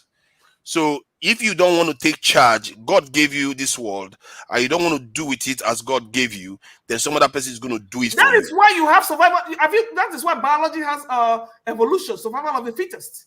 Yeah, but you're not going to ignore it. Then that's why that's my point. Nature will take its course, whether you do whatever you want to do or not. But it gives you. If you are the inferior race, and I'm not talking about because of your color of the skin, meaning that you don't know how to take care of yourself and propagate your species, then you die off. I think the point is that God gave us some leeway to call some of the shots. Otherwise, let me explain. Otherwise, there will be no glory associated with anything. Man, let me finish now. See, God, even some things we do, God gave us some room to make our own decisions, so that some glories will belong to us. Not everything that He controls. The point is that you have options in this world. He gave you a lot, and we are not using it. Excuse me, how many people are in Qatar? In Qatar? Yes, how many people? What's the Qatar? I don't know, but I know that they are less than us. Thank you. You see the quality of life there? Yes, I've seen it. And you are talking of procreation. What is your problem? No, because they live in a desert. God didn't give them. God didn't give them what they gave. You see, your problem is that you are like Esau and Jacob. God gave you more, and you sold your porridge to Jacob for this thing. You are comparing yourself to people God put in the desert. He gave you everything, Garden of Eden, and you chose to look at what they did. Look at what they did with the desert. They gave you Garden of Eden, and you trashed it. What is your problem? But that's the point I'm making to you. I'm saying you should do better for your people. Then it means that you are not fit to be inhabiting this planet. Maybe we are not. If I'm hooked to you and you are the only woman in this world, then we are dead for sure. No, you can never be dead. You can never be dead because other people are married through other races. No. What do you think the other races are going to do? You will see. No. Listen to me too, Nigeria. A time will come. You are not going to have that mixed breed that you are looking for, because people are marrying into other cultures. And it is going to be that way because there is nothing, I repeat, nothing that you can do in terms of your government and your self-regulation as a black man that can propagate your race. Let me explain what you just said. You see, what you just said now. In other words, you are doomed. Let me explain what you just said, marrying to another culture. You see, what you are not seeing is the genetic flow. The other culture controls the genetic flow. You don't control the key. What is going to happen is one black man marries into another culture, has a child. That child has a child with somebody from that culture and has a child from that culture. Guess what happens? In 10 generations, your own bloodline is gone. And in other words, you are dying slowly. You are dead and rotting in the grave. You are dying slowly. That's what is going on. 50 years from now, we are dead and rotting in the grave. How is the business of propagation your problem? Yeah, okay, good. I think if we are going to die, I would rather choose not to. Maybe you have chosen. that Barry, you if should I go. die, let me tell you, I'm not choosing that. I don't wish our people to be wiped out. That is why you should have a life of content. If I die now, I will die a happy woman. You know why? Content is relative. No, not when you have a duty. If I die a happy woman. You know why? It is my time, and I will accept it and buzz off. Yes, and I don't have any issue with that. I don't care whether my kids inherit the earth. I don't care. I live for what I can do for myself, because if I don't take care of myself, nobody will. So I agree with you. I agree with you. Some people worried about what is happening, what they're going to do. If they like, they marry. If they like, they don't marry. If they like, they procreate. That's not my business. Okay, God, but some people have that vision, and you should respect them for thinking deeper into these things. And that is what I do. That's why you should respect others. No, I respect it. I said it. No, I'm not stopping you. I'm not stopping you from doing what you are doing. I'm just women are doing this. Women are doing that. Women are doing this. Women are doing that. Everything. Yeah, because see, I'm saying it from the perspective of somebody that has thought about it in a different way, or in a deeper way. And I'm not saying I'm judging you individually. I'm just saying societally, some of the things we are doing, we have to be careful that it doesn't put us in a disadvantage. And it does have impact on people that are actually living. Already at a disadvantage. What are you talking about? But you don't want to further this in the disadvantage. You don't want to make it worse. You want to reverse it. You see what I mean? Reverse it. Yes. That is the purpose, because it has an effect on the quality of life every child you have has got. Do you know, in this world, we are the most limited people from movement. We are the poorest people from movement. You know that the time comes a child becomes an adult. Even when you become an adult, you are still limited based on the works of your parents, based on the accomplishment of your parents. I beg your pardon. Even when you become a grown person. Was Obama limited by the accomplishments of his father in Kenya? What are you talking about? Yes, he was limited because people like him don't become presidents. And it took him only once for him to do it. It took what? Who only once? It took for a half black person to even become president in America. It happened only once. It happened only once. Yeah, but if he was a white person, he would have had a chance to become president multiple times.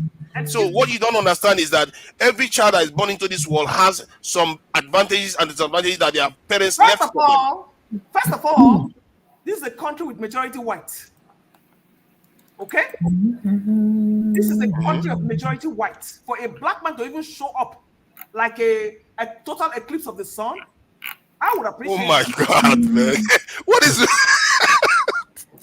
You know what? I do enjoy talking to you, but still, some of the things you say, my God, you need to watch the language you use to describe our people. Total eclipse of the sun. That's what you call black people now. No. That's not what I call black people. I said that is the occurrence. Oh, okay. Black man being a president in a totally white man's land. Yes. So are you telling me that it should happen more often? It's a white man's land for a reason. There's no reason why it couldn't have been a black man's land. Because of what our parents accomplished. You have a whole continent up there in Africa goofing off. Yeah, because our people were busy selling human beings as slaves. You have 10,000 presidents in Africa. Could you start from there? Yeah, see, my take is that our people are not taking themselves seriously enough. We are behaving like Esau. Because you know what? They are doomed to fail. If we are doomed to fail, fine. Better try than not to try. I'm just doing my own bit here. You see, that is what they call when you look at the story. I have to do what I can do. It's just what it is. You never know. You're not even doing anything yet. Maybe not. See, it doesn't matter. I'm sure you're not a spring chicken. Of course not. Okay. You've seen me now. What is your plan that you're planning? When do you plan to do it? What makes you think I can? See, man proposes, God laughs. We talk what we want to do. We will try to do what we want to do. And if I succeed, I succeed. If I don't succeed, I don't. Maybe somebody that comes after me will succeed. Maybe somebody that comes after me will even be far, far, far more superior and do something greater. It's just that for me, my wish for our people is that we succeed and do well in this world. I don't like a situation whereby every child you have compared to Igbo child, your Igbo child is doing way better than your own child because they have the advantage. You know why I stopped discussing Nigerian topic? Mm-hmm. Let me tell you why I stopped discussing Nigerian topic. Because I found out that I was wasting my energy. Because when you have a majority of people who do not and cannot take the destiny into their hands, it is not only depressing, it is defeatist. So while I'm feeling defeated, right? Yes. I am grateful I have another aspect of my life that I can celebrate.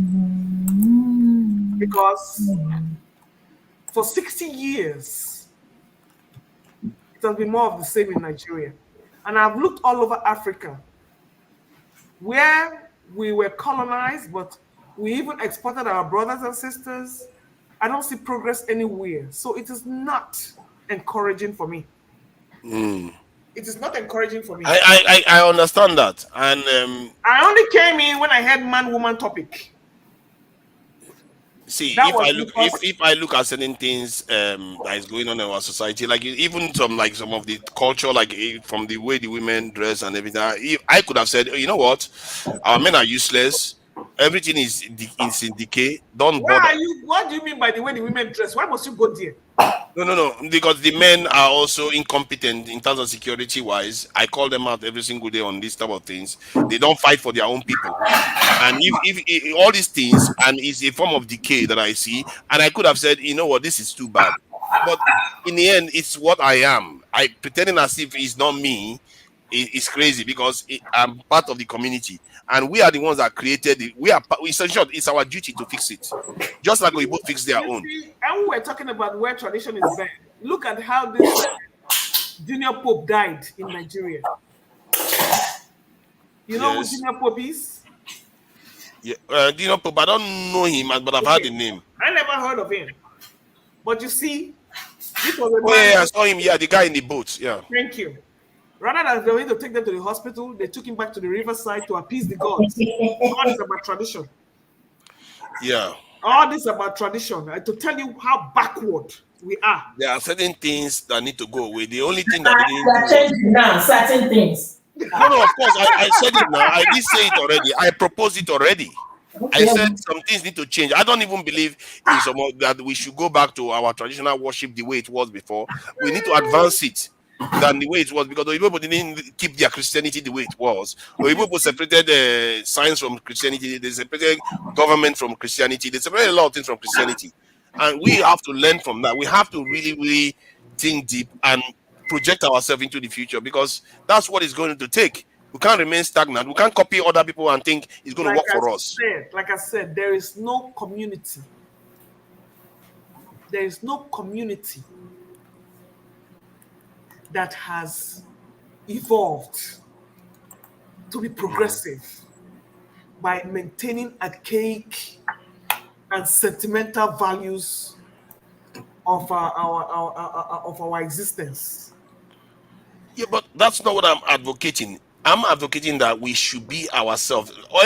Every people that have succeeded in this world, they speak their own language. They look themselves like themselves. You cannot do that in a place that has 500 languages. Yes, you can. Actually, you can. How? Because you can just use based on population to make some languages national languages. Like South what? Africa did it.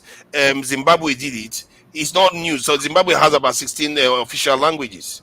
So it's not new. So you can do that. I see what I mean. You just have to think in that direction, and you start seeing solution.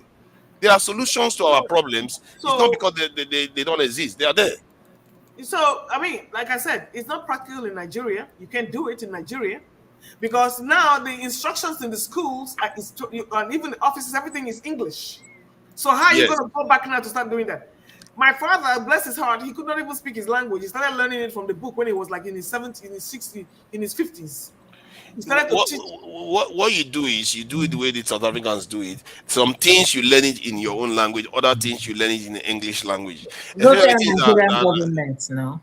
Well, I will tell them now. I will tell them, and as long as you are in support of for it, him, I so will tell that them. Tinubu will put you in his cabinet, so you can.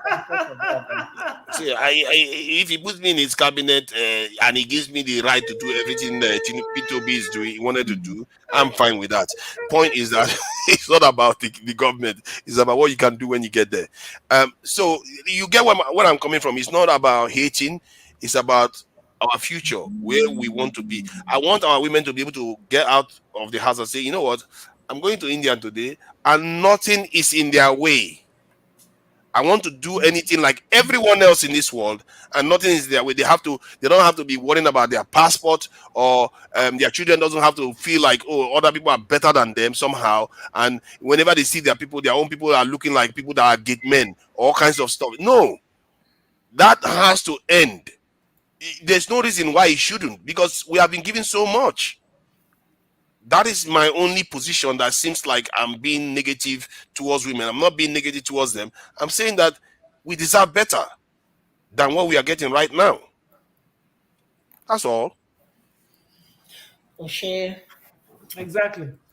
See, peace at last. Peace at last.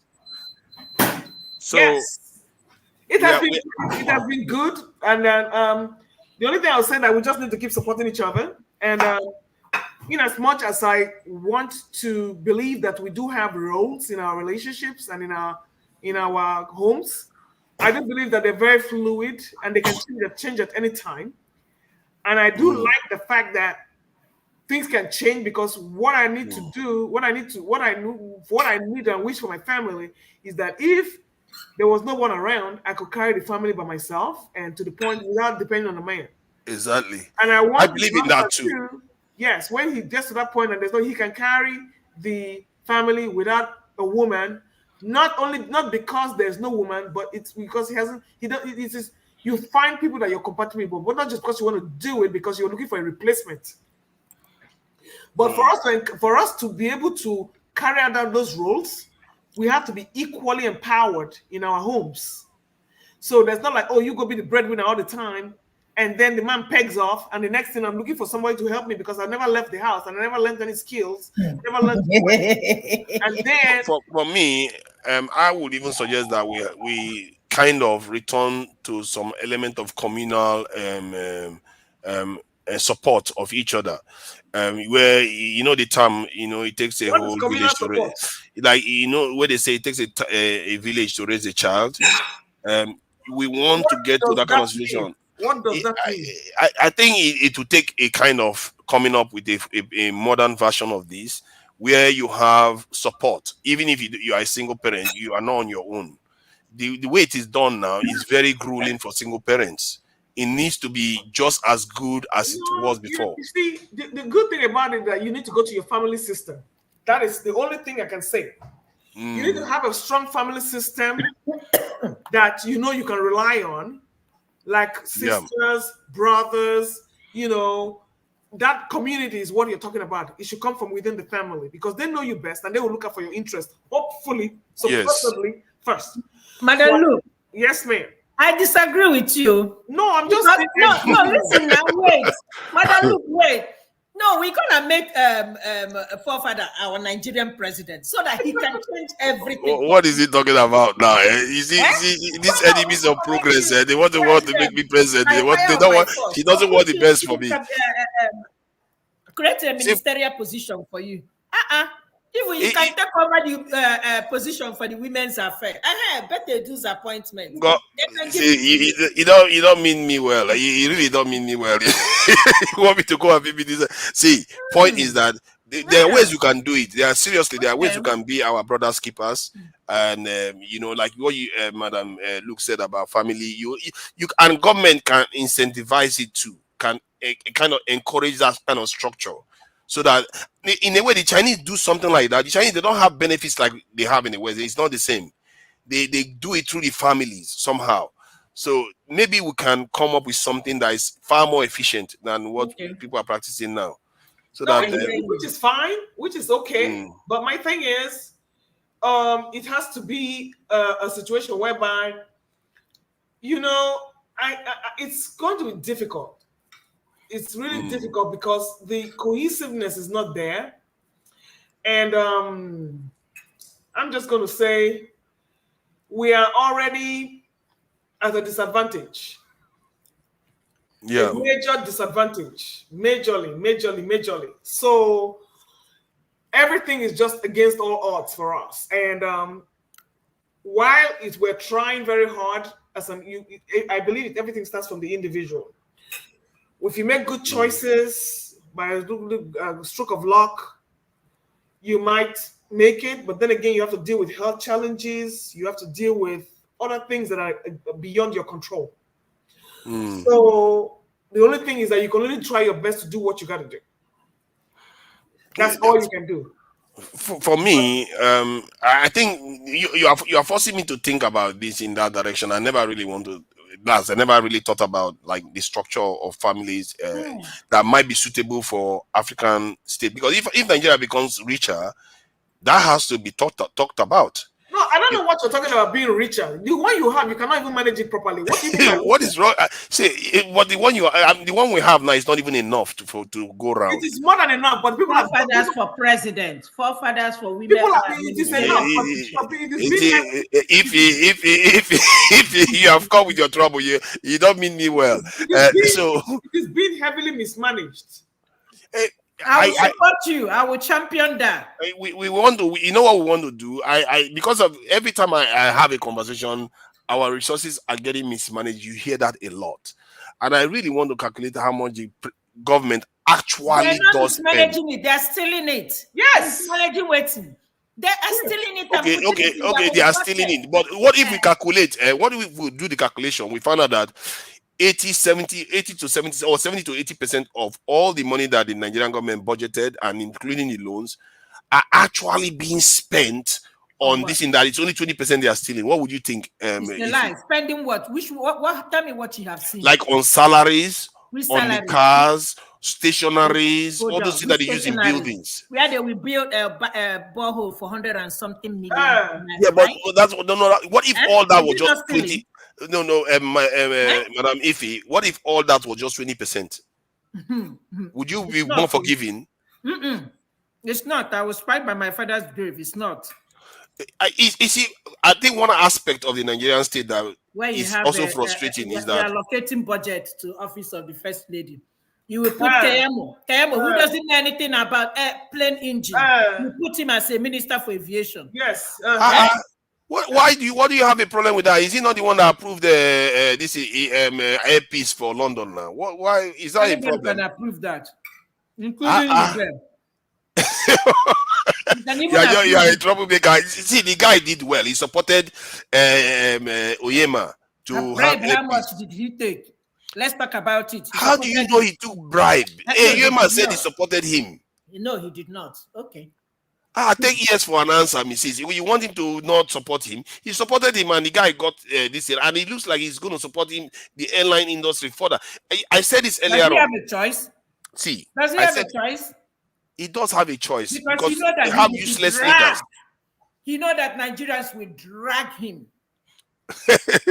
I think you are not being kind to an extent. Kind for what? Because if somebody is doing the right thing, you give them encouragement for that. I think is that. Let me ask you something. You know what we are doing in Nigeria? Taking a medical doctor to be a minister or whatever of women affairs, or let me say housing. Tell me the knowledge this man, a Bonny man, tell me the knowledge he has to be a minister for works. See, tell me, and transportation. I think what you are saying. See, let me explain why those things. And you're gonna tell us you're gonna use how many billions or trillions to build 1 kilometer? Hey, Jesus of Nazareth. See, go here for this country. See, if when I made the statement before, I don't know whether you heard me make it when I said better a school leaver that is a nationalist than a professor that has colonial mentality. No. The reason why I said that is because it doesn't necessarily matter their qualification, it's where their heart is. If their heart is in the right place, they will do the right thing by the people. Do they have hats? Exactly. No. Oh my God. These people, I swear, if they ever visit these people's foreign account, you will faint. Yes. You will faint. I know. So I know. They getting all this money from a country where there is no accountability. Yes. Jerry, tell me, no accountability. Look at what is I going think on we with all Lizzie know and that. It's not We're all about in them. agreement on that. It's But not I about think them. we need to be more precise about what we are criticizing. And I think I need to do some maths on what is actually Brother, being leave my spent on the part. Nigerian state and how much is getting stolen. We Okay. need to have an idea of it. And there's this other dark area that is almost impossible to know how much crude oil is being stolen and how much gold is being stolen in the north. We don't know. Let me ask you, forefathers. Tell me one big infrastructure. One. You can That the tell government me did. one. Government. Just one. One, all of us will be so happy and say, just tell me one. I think the train from Asaba to Bini or somewhere or Warri, that one is a new one. I didn't know. Which kind of train? Is it there's a train, no proper train. No proper train. The train that we're seeing. No, not the Lagos one. I'm talking about Asaba to Warri. That one is a reasonable train. So that's the only thing you can think of for 60-something years. No. Oh no! You see, seriously, are you seriously expecting me to praise the Nigerian government? No way. They've been horrible.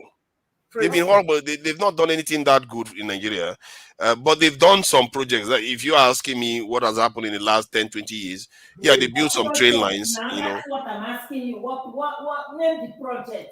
They can't even give us power supply. Which power supply? Which one? They can't even give us power supply. They are horrible. We are all in agreement there. Don't make me try to defend them on that. We are all in agreement there. They've been very, very useless on that front. You see, I spend more time criticizing mostly the men. Most of my time is on the men, really. From security to the way they have mismanaged our whole society, because I don't look at this as a governmental issue. This is a societal issue here. We have not fixed our society is ill, and these people, they just made sure we never develop. It's horrible. Did you see what happened over the weekend? What the Israelis were able to do? They are human beings like us. They are not gods. They are just human beings like us, and our useless men have kept our country like this. And look at they're gonna do their calculations very well, and Iraq will not know. Iran will not know when they're gonna attack. Exactly. Don't worry. Let them go and attack now. It's gonna backfire now. See, if we are going into Israeli this actual issue, Israel is a dangerous country. Actually, the people there are dangerous. Huh? They are very, very dangerous, and they have killed so many people already. And they are still killing. Even today, they are still killing. They are finding mass graves in Gaza today. So those guys, I think their reputation will be tarnished for a very long time to come. Which by people? the time all these Israelis. You're talking by about the time all this is settled. Now what for you? Their reputation will be damaged. That's all over, especially in America. The people that are still striking. Do you think in Nahum, waiting to Benjamin is thinking about reputation?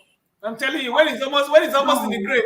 When it's almost in the grave, it's just like our president now. They don't care. All they are looking for is to put their name in the history books and keep going. Hitler is in the history books. Wow, Hitler is in the history books. It depends on what you're in the history books for. All they want to do. I guess so. And I think he cares about his people, but he's doing it the wrong way. I think you can't keep making enemies amongst your neighbors the way they are doing. Nothing is going to work out. You want to kill everybody around you. That's the only way you can survive. That is, you see the problem. I'm not a fan. I'm not supporting anybody. Okay. If these people did not strike Israel in the month of October, we wouldn't be where we are today. Iran didn't know that this is going to escalate up to this moment. They didn't calculate well, because they were the ones that are supplying these people, Hamas, the weapon, the what is it called, that they were shooting. They didn't think about it. But do you know where we were going to be if October 7 didn't happen? Israel will still be blockading Gaza. Palestinian people will still be dying. In the West Bank, people are still going to be dying. Thousands of Palestinian prisoners are still going to be in Israeli jails. They will still be living under an apartheid condition, being humiliated every day. So to them, they have nothing to lose from what is happening now. They are already dying. So that is the problem. And Israelis, for some reason, No, I know the reason. They don't want those people to be free. The only solution they have is to kick them out of there. Because Israel wants to have a Jewish state. They don't want to have a state, just a state for the sake of the name. They want it to be Jewish. It's like somebody saying, I want to have a Muslim nation, while all the people around you are Christians. What are the chances you can succeed in that? It's a problem. And that is the problem you're having with Israel. We can never be peace in the Middle East. We have to understand that. No, but from time immemorial, from history, that would never happen. There can never be peace there. No matter. And there's some truth there. There's some truth there.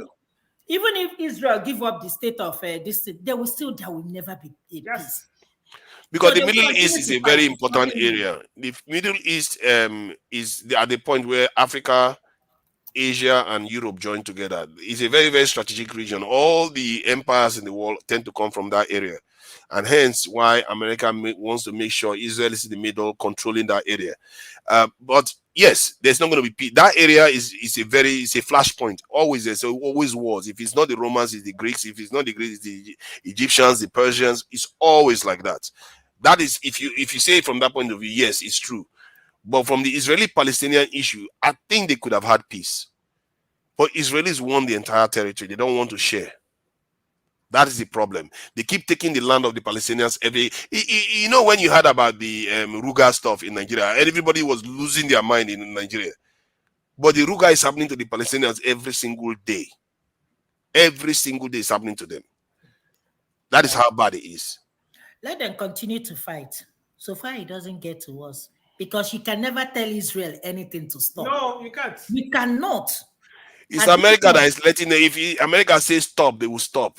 Americans have been telling them, even the Biden, but at the same time, you know, these people, they are two-faced. They are supplying their weapons and at the same time telling them to stop. I'm telling you, that is their superpower. Igbo person, their superpower is to pretend as if they can't see something. It's That's like what I'm telling you. They're supplying them unbelievable. with weapons and at the same time telling them to stop. You saw how they are shouting about Russia attacking Ukraine. Oh my God, Russia is horrible, tearing Ukraine to pieces. Oh, you killed 50 children. But Israelis have killed up to 15,000 children today. They barely said much. We are still sending weapons to them. That's what I'm telling you. That's what I'm telling you, that the problems of the world, they are too much for you to concentrate on. You cannot resolve it. Yes, while you're concentrating on other problems, you're neglecting yourself. Oh, yes. Even the one in our country. Which is what I don't want to do. And that is why I decided to let go of Nigerian things, because while I was concentrating on Nigerian politics, I was neglecting myself. I think it's good to understand certain things because if you understand it, then you know the person. It's like having somebody around your area and you know that this person is a drug dealer, is doing something bad. Because you understand it, that person comes to your party tomorrow, you're going to know how to behave. So that's why it's important for us to understand, not necessarily obsess ourselves with them, study their behavior so that when they come and deal with you, you'll be ready. Because you know that, oh my, these people are actually capable of doing some nasty stuff. So you better be ready that when you are dealing with them, you have to be careful. And that's the kind of stuff our ancestors didn't know. Because they didn't know Oyibo are capable of some of the things they are capable of. They've never really been to Europe the way most Europeans have been to Africa. So they were dealing with them from a naive point of view. And they didn't even see it for years. By the time they started seeing it, it was too late. And that is why it's good for us to understand this thing. And I don't think, Madam Luke, you are wasting your time to study something. I mean wasting my time. It means I'm not making any impact. You are making more impact than you think. I'm hopeful, but I'm not getting I'm not satisfied with the progress that is going on. So it is depressing to me. I don't want to go to bed every day thinking about negative thoughts. Yeah, it's just too much. It just weighs you down, and every day is one story of the other. I mean, look at this poor man that just died for nothing because of his boat. Some stupid boat capsized. There was no safety. But there was sister Mima, I tell you, that one is just carelessness. Yeah, they were big careless actually. I saw the video. They were big careless. He was even making videos. Yes. He didn't know that was going to happen. Now he didn't know. He took a lot of things for granted. Why are you going to that kind of place? It's just a carelessness. Slow down. I mean, this man was just Who enters that kind of boat? No, the bottom line is that they didn't go in with a safety measure. They didn't have any life jacket. My problem is that who enters those, did you see the boat? Who enters those kind of boats? Those are the kind of boats. But that's the type of boat they use there, my sister. Hey, God, Boat are now. If you have never been, that is the type of boat. How can you go onto a boat like that and you go long distance and driving that fast? You don't have this in any kind of safety vest on. You're supposed to put a safety vest on. You're not a swimmer. The kind of boat that Miss Ichi Boots use all over Africa. I've never even seen that kind of boat. There are boats that carries all her motorcycle and everything. Nigeria's going to afford even boats to house people safely. I don't know. What are you gonna do now? I think it's a kind of sad accident to occur, but I think they could have avoided that just by looking a little bit more closely where they were going. They were moving very fast. They even have life jackets. They were moving very quickly. Gear. Yeah. And then what happened? They came out. Nobody could do CPR. Yeah, no, they're running to Amadio. Oh yeah. Oh yeah. Yeah, that CPR business is a bad one. Forefathers. They took him to our forefathers. Yes, now. To resurrect him. Yeah, accidents do happen. Did you resurrect him? Our forefathers. I think people must have really liked that actor, the way they reacted. But in reality, if you think about it, Americans lose a lot of lives every year, far more lives than Nigeria loses due to all these accidents and stuff. But because America is a functional state, people have good lives, they don't notice those things. It's really strange. And I also think that it's because of Europe and Australia and Canada that don't have anything as rough a life as Americans do. People don't die as much in Canada or in England or in Japan as America. America is a unique country. Even if they are civilized, they are quite unique in terms of the rate of deaths that occur in that country.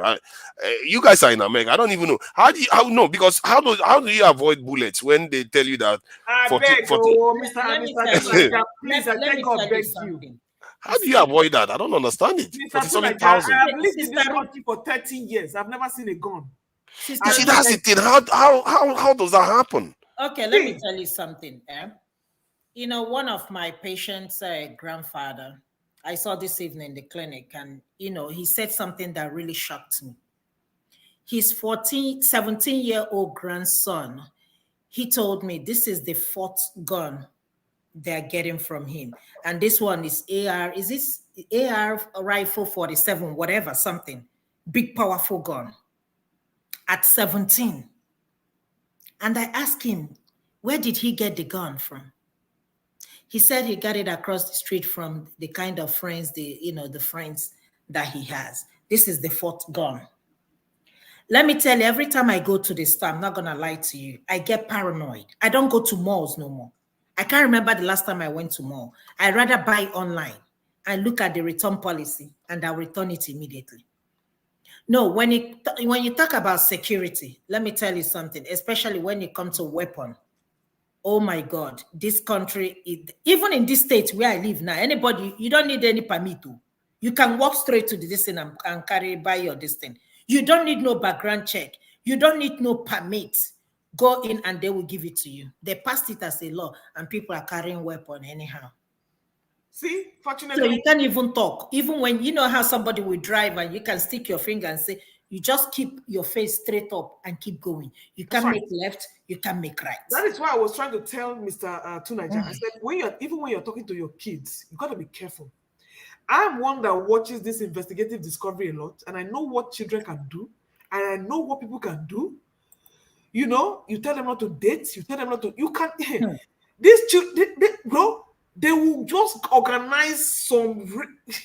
This one that they distribute drugs is mixed in candy in high school, but look, listen, well, you will just sit in your house one day, you will be called to glory. I'm telling you.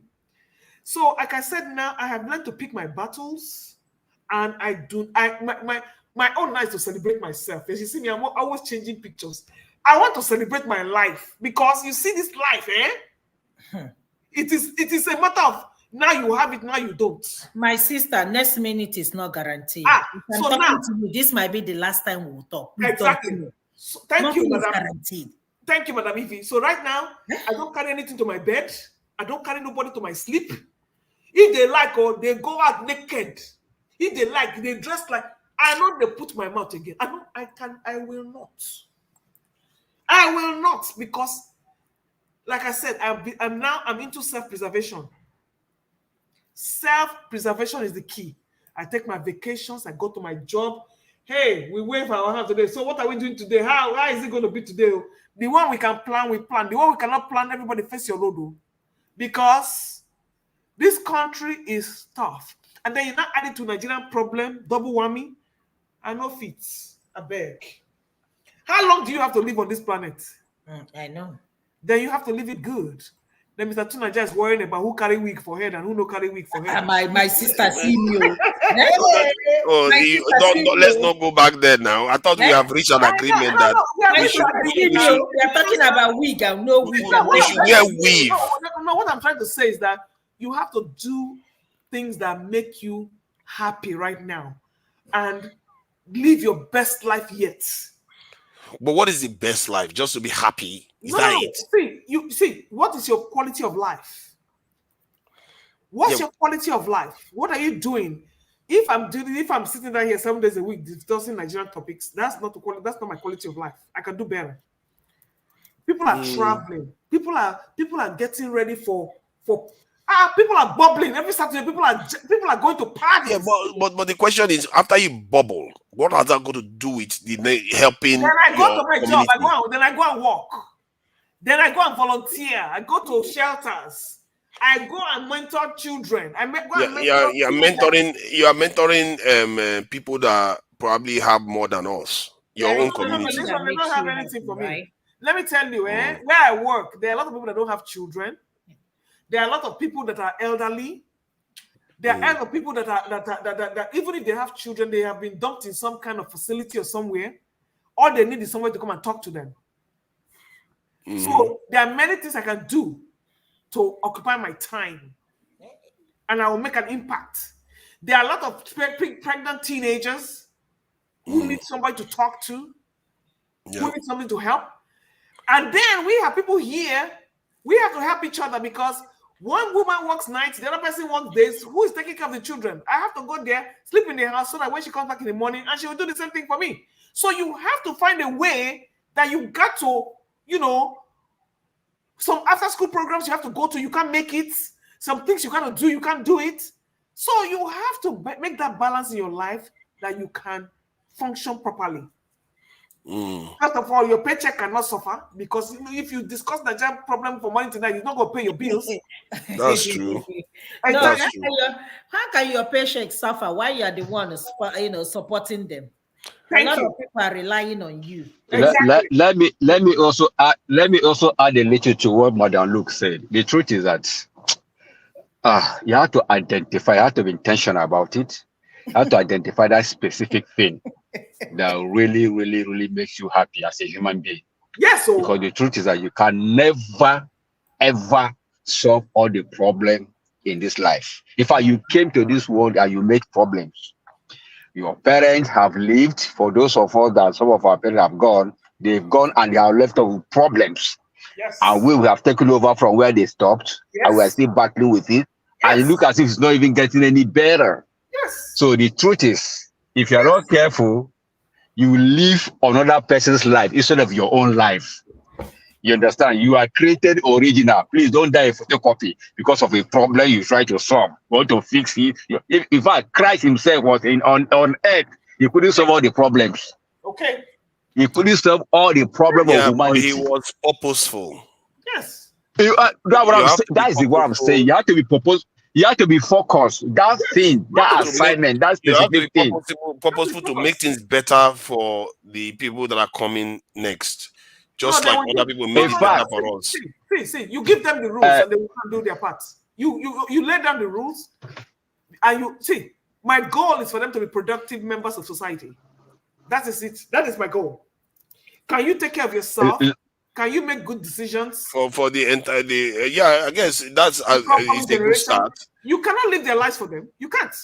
But better that their goal is to better their community, not the entire world. You can only better the community when you better yourself. Because if you don't have any result, you don't have nothing to give. Yeah, but okay, that's true. Naija, life is like a baton. Whatever thing you pass it on. do, just think of the past leaders in history that have done great things that we are referencing today, the Mandelas. For instance, they have done good things and they have passed on to us. They have, and we are to do our own bit and pass on, just like a relay. You run a bit, you pass on. You run a bit, but don't kill yourself. They want to do everything. Mandela risked his life. No. For the purpose. I will ask you a question. What do you do for fun? Like everyone else, I do everything. That maybe this is part of my fun too. Nothing makes me happy other than being on shows. I can't. No, after that, I was. Oh my God!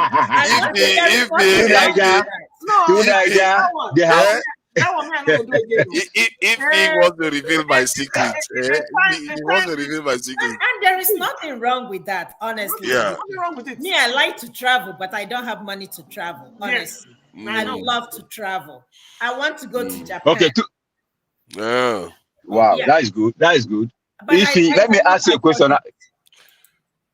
Okay, can you see now that is a limitation now for you to have a fulfilling life? That you have identified the things that makes you happy already, but there are some little factors, monetary factor now that is limiting you to achieve it. So imagine now you keep doing it, you're pushing. I'm desiring to go to Japan or go to China or go to any other country of your choice, but there are other factors too that is keeping, probably husband, probably kids, probably extended family. So all those things are problems. You understand that if you begin to focus to solve, you end up not living your own life. Okay, now let me ask you. Understand? Let me ask you this. Hold on, let me just ask this question. If he says she wants to go to Japan, and like you said, she has obstacles in her way, the question you have to ask yourself: an average white woman, if she says she wants to go to Japan, how many? Don't you agree that she has less obstacles in her way? Of course. Yeah, because they have a credit system. That's my point. That's the purpose of life, to make life easier for the next generation, for our people. Unfortunately, we don't have that. We don't have that back home. But, well, you can, like Madam Luke said, you can't do everything for any. No, you cannot. And you see what happens, and you see this program we come in here, this platform we come into. When you go in there, I have to ask myself a question. When I live here, am I a happier person or a sadder person? The answer to that was that I'm a sadder person. Because there are a lot of things I didn't even know existed, and I didn't even know how bad things were.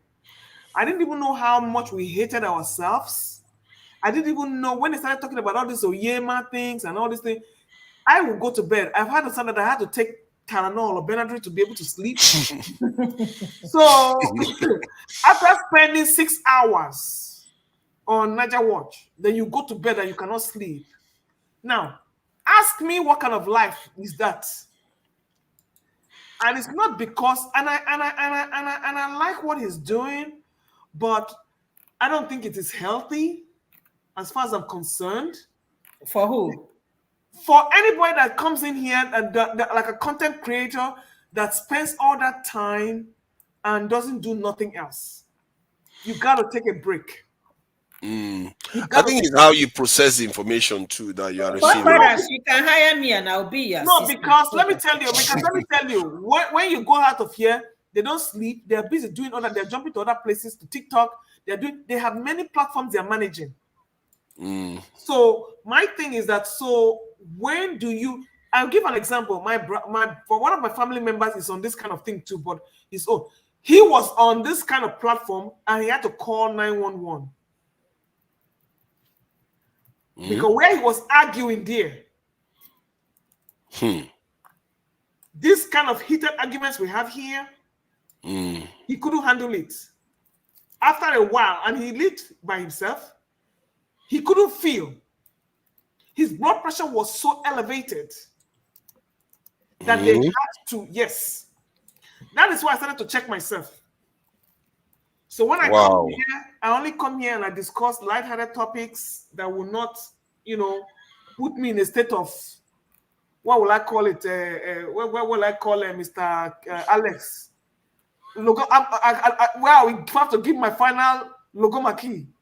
I have to be careful now. You know, when people are saying all this, I try to learn from it. Yeah, so I have to watch myself too. Out Because of this planet, I mean, you know, because you don't know that when you're emotionally involved in these things, you don't know how it's taking up over your health, especially as we're not growing older.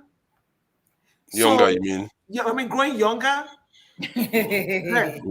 Growing younger. So I had to make some lifetime changes. So because, like I said, if I'm doing something and I leave and it's not giving me that joy of satisfaction, and then I cannot sleep, all I have is thinking about all the things I've been discussing here that is running through my mind. I mean, it's like, come on now, you know. I think it might come in handy someday. I don't think what we discuss here is leaving anybody any poorer. I think people are being enriched by it. Like I said, it depends on how you process the information that you receive. If it's enriching, but it is depressing. How can one person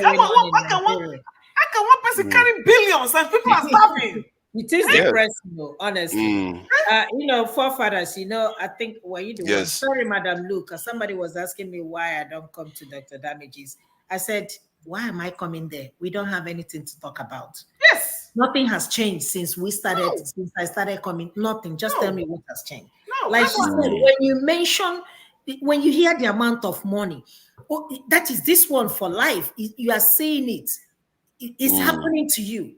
Where somebody will tell you we are talking about solar panel and they're calling billions of money. Yes. And they're talking about putting boreholes, 100 and something or however borehole, in a country where they have 200 and something million. And one borehole is 100 and something million. Borehole, you know that typically, let's say 1 million with the cost of everything, let's say 1 million, 2 million. Mrs. Ife, did you not see what is his name? What is his name? Mr. Beans or whatever. Went to do in Kenya. How much he spent $5,000 on one borehole? Oh, okay. $5,000 is even too much. $5,000. Okay, well, with the price of stuff, yes. You know, let's say. But your country so this is very depressing, to be honest with you. There is no hope for that country. You know, I've said it before. You tackled me, forefather. I said Nigeria can never be saved. No matter how much. I think when you say that, the reason what I disagree with is because you are thinking that maybe it's Biafra that will be okay. But I don't believe that if that is the case, if Nigeria cannot be saved, nothing will be saved. Nigeria can never be saved. You see, you know, we keep living on this illusion. Illusion. You know, remain hopeful. Remain hopeful. Tell me which country that fixed their country by remaining hopeful. Yes. There is nothing hopeful to remain. We have to act. And I believe the next generation will have to act. There is nothing to be hopeful about.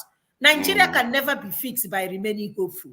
We know what we are doing. You know what we can do to fix that country, but we have refused to do it. No. So shall it be? Because we don't love ourselves. When I you see, this is why earlier on during the conversation I said to Dr. This in Nigeria Watch about the campaign we need to be running, because I believe that you could change things. You make the wrong people do the right thing by doing it. We have to start acting. We are acting now where we are.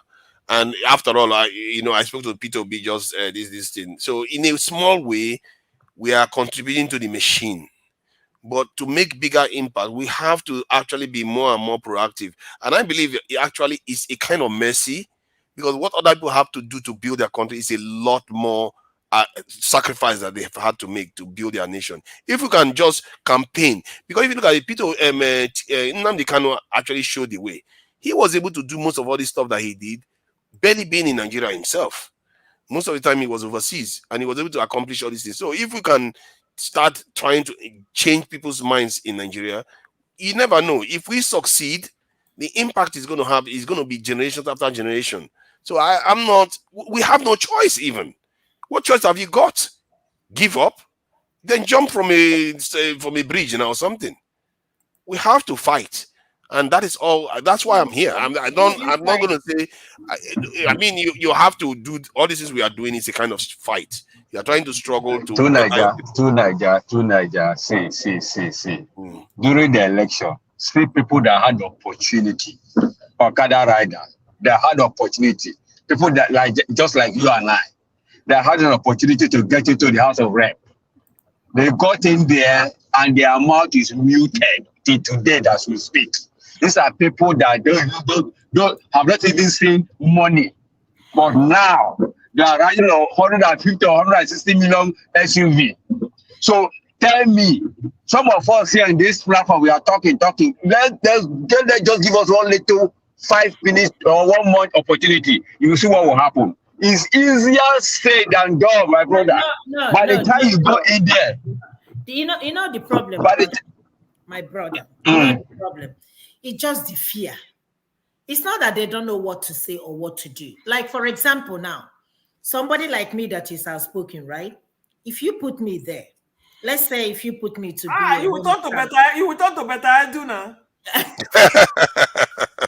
My sister will not. Number 2. You never know. They'll just tell if all this money, if you be like, this is a lot of money. I could buy a house in America. Hold on. Let me look at Natasha Akpoti. Yeah. Right? She's not doing what I expected her to do. She's there kissing ass. I'm sorry to say that. Because I always see her take picture with what's his name? The Senate president, with her teeth. I said, look at it. Well, but taking pictures doesn't necessarily mean she's not going to hold them. I know, but what I'm trying to say is that I'm expecting her to be the opposition. Oh no, Sister Ify, you don't know how she got there. It was a bargain now. I understand, but that's what I'm saying. That's why I said she would never have even gotten that seat if she did not play ball. But we don't necessarily know that fully. We don't necessarily know that. Oh yes, because you cannot go there and be doing what you are doing. I think we need to find out more. And Dr. Nameji was due to bring her on once, and we need to find out what she's doing because we've not heard anything about her. Are you going to find out the light for them in their village? And they were clapping for him. You're going to find out what clapping for her. Sorry, in her constituency. Sister Ify, what about this guy? What about this guy that I admire a lot, Fela Durotoye, who always talk about youth movement, righteousness, this blah blah blah. And land he give him appointment, he has shut down, he has shut up his mouth. That's what I'm saying. That's why I keep telling you, Nigeria will never be better. I say never, not will, not, but never. Let us tell ourselves the truth. Nigeria can be better. Every will contest for president. Let me tell you, and you will win. Sister Ify, you are right. There's nothing Nigeria cannot corrupt. There is no tomorrow. El-Rufai will contest for president, and he will win out of nowhere, and we don't have no choice, and he will be the president. That is the country we live in. Let's not be too certain about things. The future is often very fickle. It can change very quickly. Let me tell you, Mr. Tinaja, as long as we, and I'm going to include myself, we don't act like the Senegalese, take to the streets, do what we got to do. Exactly. Hold these people hostage. When they come to the village every Christmas, they drag that same 160 million naira jeep in there, and we got them and we start praising them on the street. Clapping for them.